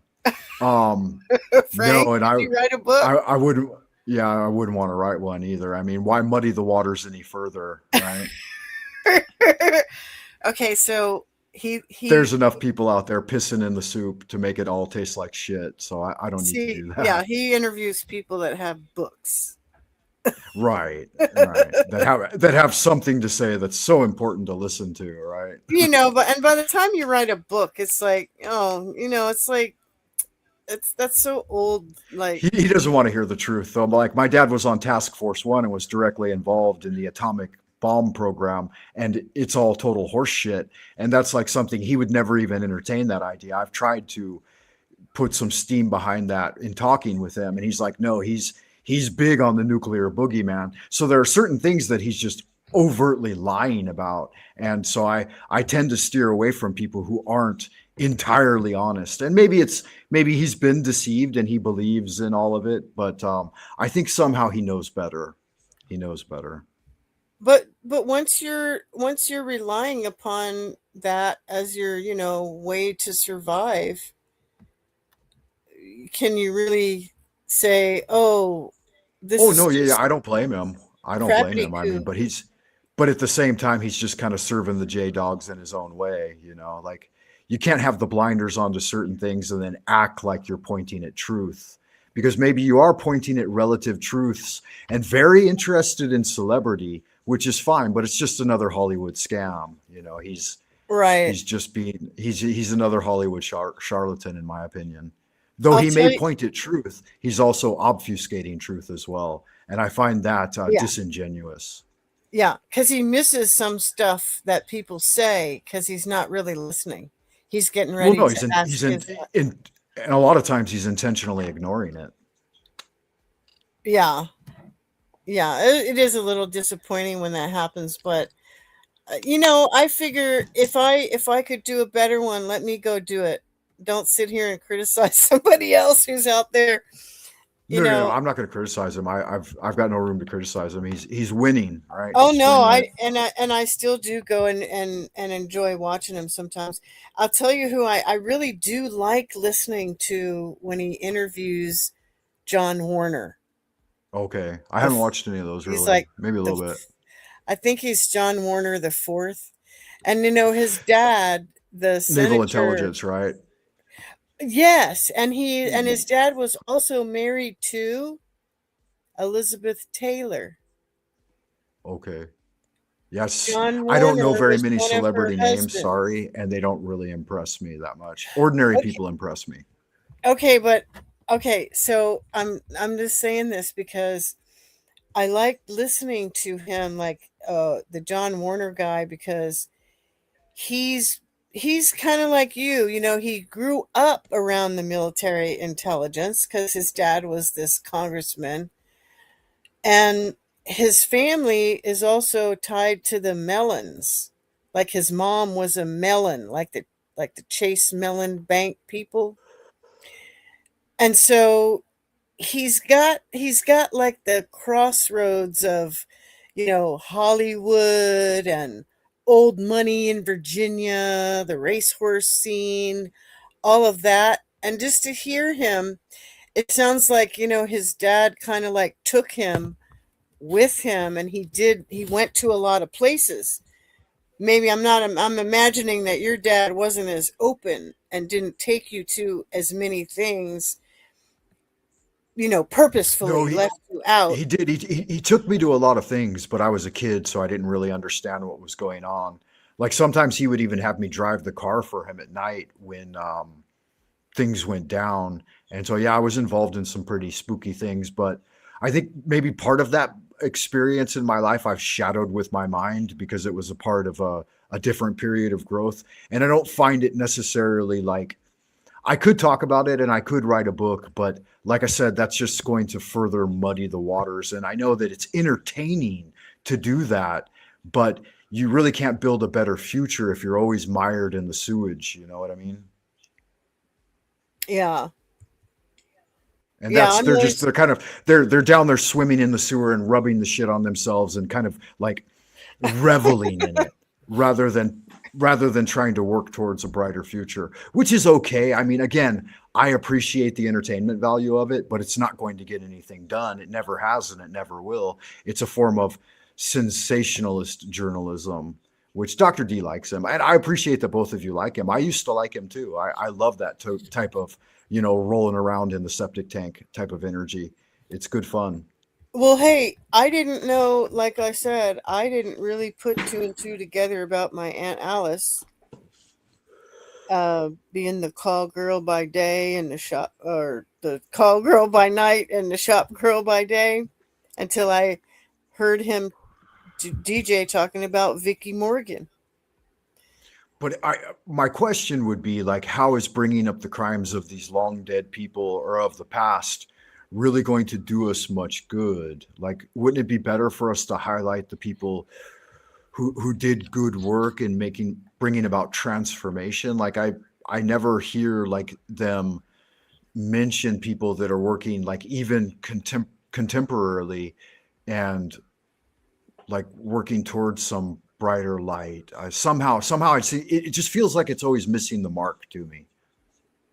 Yeah, Joseph Farrell's all right. I'm hardcore like Joseph Farrell. I'm glad Joseph Farrell quit smoking, right? I used to call these JP Farrells. I'd say time for a JP Farrell, guys. Screw one in. Mm-hmm. I think he just wrote another book. Yeah, I'm sure he did, right? It pays the bills and keeps the lights on. No, but something that you just said, but I forgot. Well, there are a certain amount of books and energy that you can endeavor to read and incorporate into your life, and that will bring you, I guess, pleasure and refinement. Oh, but I mean, being in that headspace isn't necessarily the answer for everyone. I mean, obviously, right. Now you can understand this, and I'll tell you why I do this is because I didn't know where I came from. Okay. I don't have all my family members are gone. There's no aunts, uncles, cousins. There's nobody. And I had to find out why that was. Where's everybody? And remember too, that's a very temporaneous and transient thing anyway. Like, I've kind of always known where I came from. Like when I came to China, folks used to ask me, where are you from? And I'd say my mother's gut, and the twinkle in my father's eye. It's like we have a spiritual life and a spiritual homeland that we should know that we come from. And the interactions of our DNA on Earth shouldn't necessarily be the foundation of our understanding. Maybe for some people, I think it's important. And I guess it's important not to forget your family and know something about that transmission. But we all come from one universal family as well. Well, what I'm telling you is about the dark shadows and the Barnabas Collins and the werewolf and the shapeshifters. I found out that that's my bloodline. Those Collins Barnabas Collins, that show Dark Shadows about the Collins family, that Okay. was real. Yeah. And the guy, I think the name of that movie was called Amistad. The name of the ship was Amistad, and there's a Not movie familiar. they made of it, and I believe Okay. that was the name of it. But what they said How do you was spell it? Amistad, like Amestad, something like that. Amestad. Almost. Okay. Okay, and that ship came from like Moldova or Romania. It came from Romania, and like the in that ship, the creature, it was a vampire, okay, that was shipping itself from Romania to the UK, and on the ship they had packed a woman that was and food for the creature, right? Food for the creature so it wouldn't attack everybody on the ship, right? Because it wouldn't get to the UK if it killed everybody on the ship, right? If it was Right. Right. mailing itself on the ship from Romania to the UK to branch Well, out. and that whole narrative kind of implies that it doesn't have self-command and it couldn't control itself enough to, I mean, that's a little bit. Go ahead though. Go ahead. Continue. I apologize for It interrupting. it seemed like it was like not just the one guy, but it was like his whole household. Like he mailed his household, and he wanted to relocate from Romania to the UK.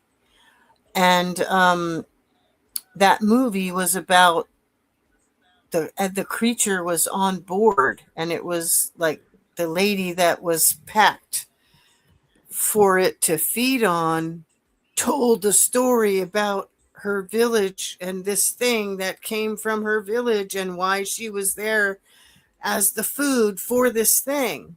So it was kind of like they had this symbiotic relationship.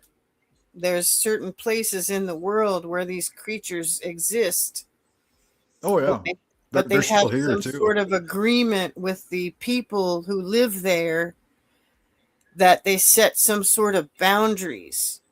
Yeah, there's subterranean dark celestials still here in China. In fact, Yeah, the original tomb of one of the OG vampires is still sealed because they know that he's in there still commanding things to some extent for like the evil forces in this yeah, realm. And so they they, yeah, they won't even break the seal on his tomb right. because they know that that would like modern day oxygen would get in and stuff, and it would like wither many of the magical accoutrements that were placed around him as he went See, into his immortal slumber. And so yeah. yeah, that's a big thing. They do that here. There are many such tombs here in Okay, now China. they had a movie that I watched. They're perfectly preserved, sitting in jade coffins, and yeah, they're still feeding. They can still receive the energy in the loosh, Yes. and they can still command Yes. things. They have perfect astral travel, Okay, perfect so immortality. along the lines of that creature, there was a movie that I watched at the drive-in. It was probably I was only at that place 2024 till June 2024, so it was before that because I went to the drive-in. I haven't been since then. And that movie was it was kind of like The Exorcist. Remember how The Exorcist was? The father went and he had his assistant and they went to the little girl's house and did the thing at their house. Well, Sure, sure, sure. this one was kind of like that, except for it was a house in Spain, I think, and it was the setup of it was this lady's dad died and she lived in the United States and she had to go over to Spain to like dispatch this inheritance that she got from her father, right? Didn't give her anything else but this property in Spain. Okay. So that's the setup of it. So when they go there, there's a spirit in the house that takes over her daughter. And then they have to have the father come and do an exorcism to free her. And so he, he has his assistant. They go and they do it, and then what they say in that movie is that there were 200 of these things chained underground in these mausoleums or whatever, and they were never supposed to be let out, or they were never supposed to, anyway, what the end of that movie ended, how it ended was, this is just the beginning, because he looks at the assistant and they both made it through, right? They both had the challenge to their character that they could look the demon in the eye, and stand toe to toe with the demon. So they both passed the test, and the guy, I'm trying to think of who it was. It was an actor that I really enjoy, but I Okay. can't think of his name right now. Anyway, he turns to the assistant and he said, "Okay, one down, 199 to go." Nice. But there's You're still talking 200 about of this the is demon. Amstead, right? The film No, no, no. Amstead. Oh, This Amstead. was no, the Amistad was about the creature that was on a ship, and he was Oh, shipping okay. himself. So you shifted to a different film, and you mentioned the This Poltergeist, but what was this one this called? this one, it was something like The Exorcist, and I'm saying it Oh, came okay. out in 2024. Who's the Oh, guy who played in that movie with the mathematician that was losing his mind? Beautiful Um, Mind. yeah, Beautiful Mind. It was that actor played the preacher, I the forget. minister. He's the Okay. one who has to go with his assistant and get this Do you thing that recall the name of the film, or maybe it was someone in the something chat? like The Exorcist. I don't remember Oh, what the okay. name of it is, but it's So that maybe same Dr. D knows what you're actor talking about. that was in Beautiful Mind, and he plays the guy who's going to get the other 199 demons that are chained below the earth somewhere. Yeah, it's good. I Because in my they, current occupation, I live and work pretty close with like a high level demon in there are many dark celestials, and everyone kind of knows they're in control over here. And there are wow. very few people like that are called Xians or Genren, like people who try to cultivate the inner light and work against them. And if we become known, they'll attack us immediately, like take away all of our treasure, throw us in prison, or just cut our heads off in public and stuff like that. Oh, And they have a lot of very dark machinations and dealings, and I've been close to some of it. It's funny, like Dr. D says, things grow best in sewage. Yeah, so when you get too close, like you bring some of the stink back with you. But yeah, I prefer not to get too close to them, because then I would lose the transient ephemeral treasures that I've been able to cultivate. They would immediately seize those from me. So I have to be wary of stuff like that. But it's very interesting to look into it and know something about it. And at the same time, if you can, to work in your own life to try to, like you said a moment ago, get in the belly of the beast and thwart some of their more dark mm-hmm. uh, agendas for humanity. We are getting kind of far into it, though. We're in like the fourth hour already, and I have to like make some food for my kids and stuff. And I only had planned to go a couple of hours, so the fact that you showed up, I decided to go a little longer so I could have a good conversation with you, and it's been worth it. So thank you for doing that. Oh, you're And welcome. yeah, I'm tell glad us it a little worked more out. about like the future of your channel and like what you're up to and what you're going to be doing. If you want to, like, take a couple of minutes to talk about it and promote yourself. Okay, thanks.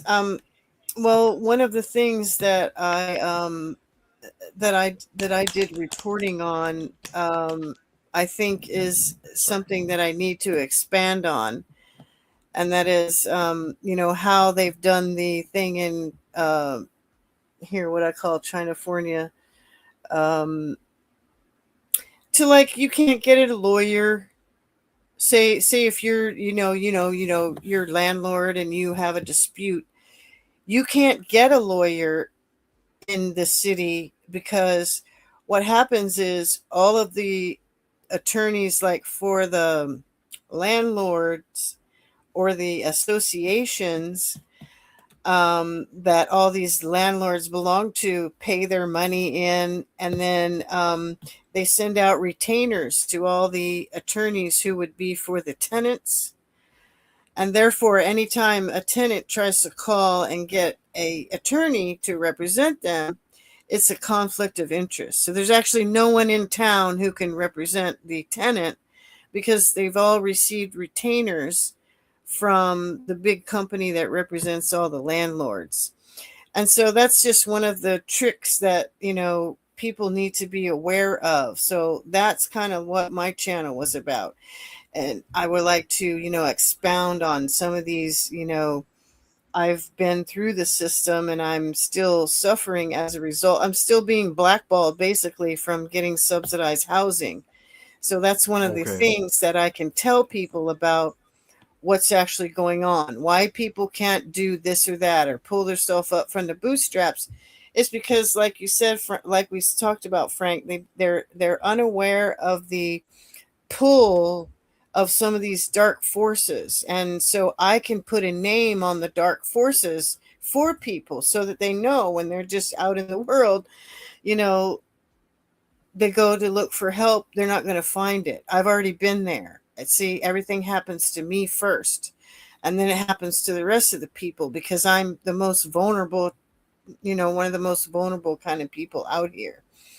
So yeah, that makes sense. Yeah. So it's those were the kind of things that I am going to continue to talk about, because there's not a platform, and they deplatformed me because I was specifically out here doing that. So I appreciate being here with you and giving a chance to. You got a lot more subs than I do, so maybe I'll get some myself too, and people will be interested to hear me expose some of these things. Yeah. I've listened to you in the past too, and I caught some of your live streams where you're out there in the street doing the IRL and getting it. And I think, like, going forward with your new situation, and my blessings for that, I hope it endures well into the future, and that you're able to get even greater support and more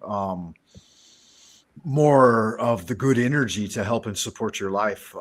Yeah. It's certainly worth it. And then you can discover more tools and bring forward even greater light to help people, because people do need this message, like you, Paul Enslaved. I don't know that Jack Talcott has anything like that to offer, but he's got a big idea, and so definitely check him out as well, because you might be able to help get behind his message a little bit. And you may have something, you definitely have a lot of value to add. And I think that, like, us making these network connections at the grassroots level is what brings about greater change. And it's the only thing that brings change, in my view, is the grassroots networks. I think so too. And I think, like, people like you and like your work, and like I said a moment ago, Paul's work and other people, even Jack as well. Jack is like, he's almost like holding a banner that all of us other folks that have done this good magic can get behind and kind of rally. He like I said, he offers a daily show. So there's an opportunity to always cross paths there and have conversation in the chat, even if you don't go on panel. But I would say too, seize the opportunity to go on panel, because you really, I think you have a new and unique opportunity for that, like with what you're doing now, and the fact that you have your channel back. So that's freaking awesome. Thank you. Yeah, I'm going to check him out. And I appreciate you telling me about him. Yeah. Okay, Russell Crowe, says Dr. D. Russell Crowe. Okay, is that him? That's him. Yeah. Yeah, he's a great actor. Hell of a charismatic, so now it'll be easier for you fella to find the movie. Yeah, I'll look for it. For sure. And I want to check out some of these other ones. In fact, I'm kind of in a place right now where, like, watching the TV series Dark Shadows might be a lot of fun, and revisiting Johnny Depp's portrayal in the movie. And then Amistad, I hope I got that spelled correctly. I'm going to look into that. And the other one I want to look into is this Vicky Morgan gal, Bloomingdale's Mistress. So yeah, these are fun threads, and you certainly have a tenacity and a mind for cataloging and being in the know about these things. So that's good, and I appreciate it. Well, I want to wish you well, Callie Karen, and I want to thank you for stopping by and taking the time to talk with me today. You're welcome. It was my pleasure, and I had a great time too. So, and it was nice meeting Dr. D Head too, 5150. Yeah, he's freaking awesome. We cross paths a lot over at Chats with Jack and other places too. There are other kind of panel-verse shows in this realm that are fun, and I think if you get involved with them, you'll have fun because you're a great panelist. And you're articulate, and you've got a lot to say, and you're intelligent. So yeah, it'll be good fun for you. I'm gonna go ahead and drop you back then, Karen. And again, thank you for stopping by, and have a blessed day. Bye, everybody. Yeah, blessings to you, Karen. Yeah, so that's Callie Karen. Yeah, again, I guess she's right. We probably did initially cross paths on DJ's show. So yeah, that's a fun show. I mean, I've got nothing against DJ, but I think it's a lot of fluff and frills and kind of just like polishing the old stories of the celebrities of the past. You know, Frank Sinatra told me not to do that. He said, you know, why don't you polish your own shoes and the shoes of your friends instead, so that you can kind of get busy with your grand conspiracy. And so I'd rather polish Callie Karen's shoes and Mr. Talcott and TML and Paul's doing his thing. I think Paul does good magic. I've never really had great interactions with him because he seems a bit arrogant and holier than thou. And everyone gets a little bit that way, I think, sometimes. But yeah, good luck to you, Callie Karen, and to your channel. And I'm looking forward to seeing great things coming from it, guys. Definitely, there's the link. It's on this side. So look up her channel and hit it. I'll try to add it to the description and the pinned comment later. I seldom remember to do those things, though. But yeah, I've got to get out of here, guys. So let me do one more quick musical break, and then I'll come back and sign off proper.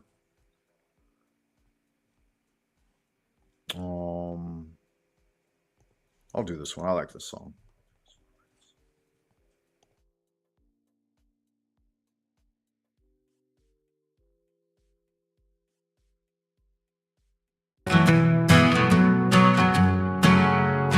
Eagles flying high, cats on the prowl, devils in your bed, their whispers so loud, witches on my heels, so they'll steal, running in the dark, truth they conceal, blood on the walls, splattering a sink.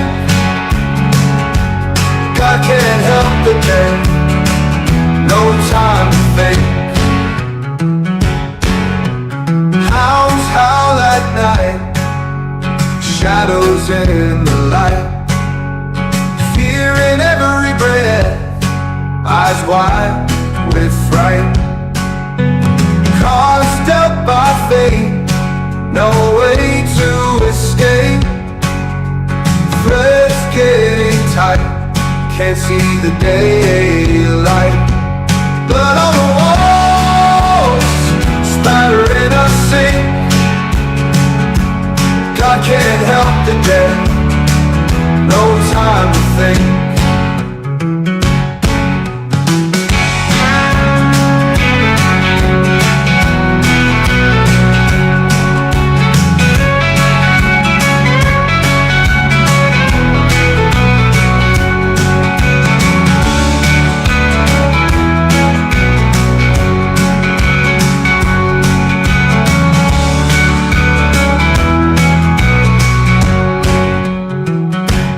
Cards dealt by fate, no way to escape.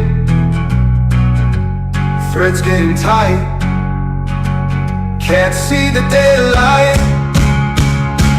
Blood on the walls, splattering a sink.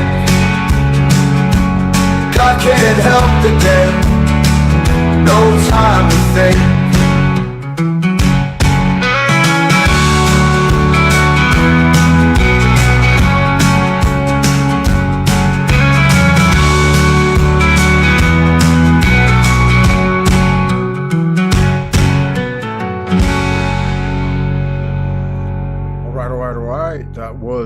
Father of the Dark with God Can't Help the Dead. Yeah, I don't necessarily agree with that sentiment. I think that God can, in fact, help the dead, right?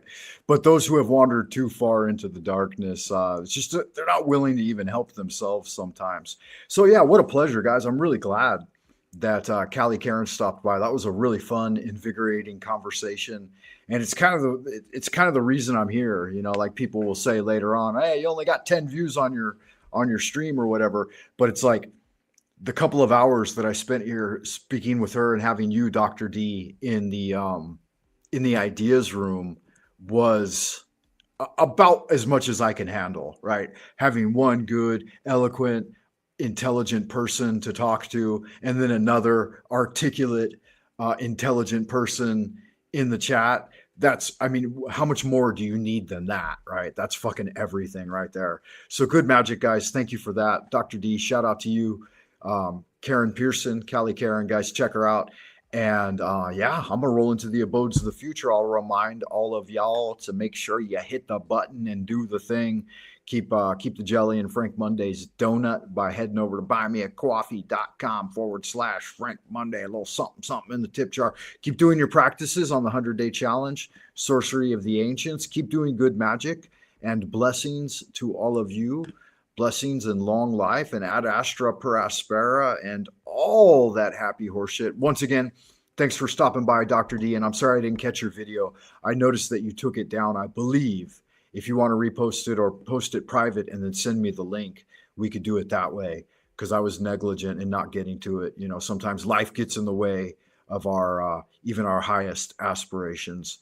So again, blessings to everyone, and I hope you enjoy the rest of your evening. And if you see this in the future, leave a comment, hit the likes, all that happy horse shit, guys. And I'll see you on the next transmission. Signing off for now, Frank Monday. Good magic, everyone.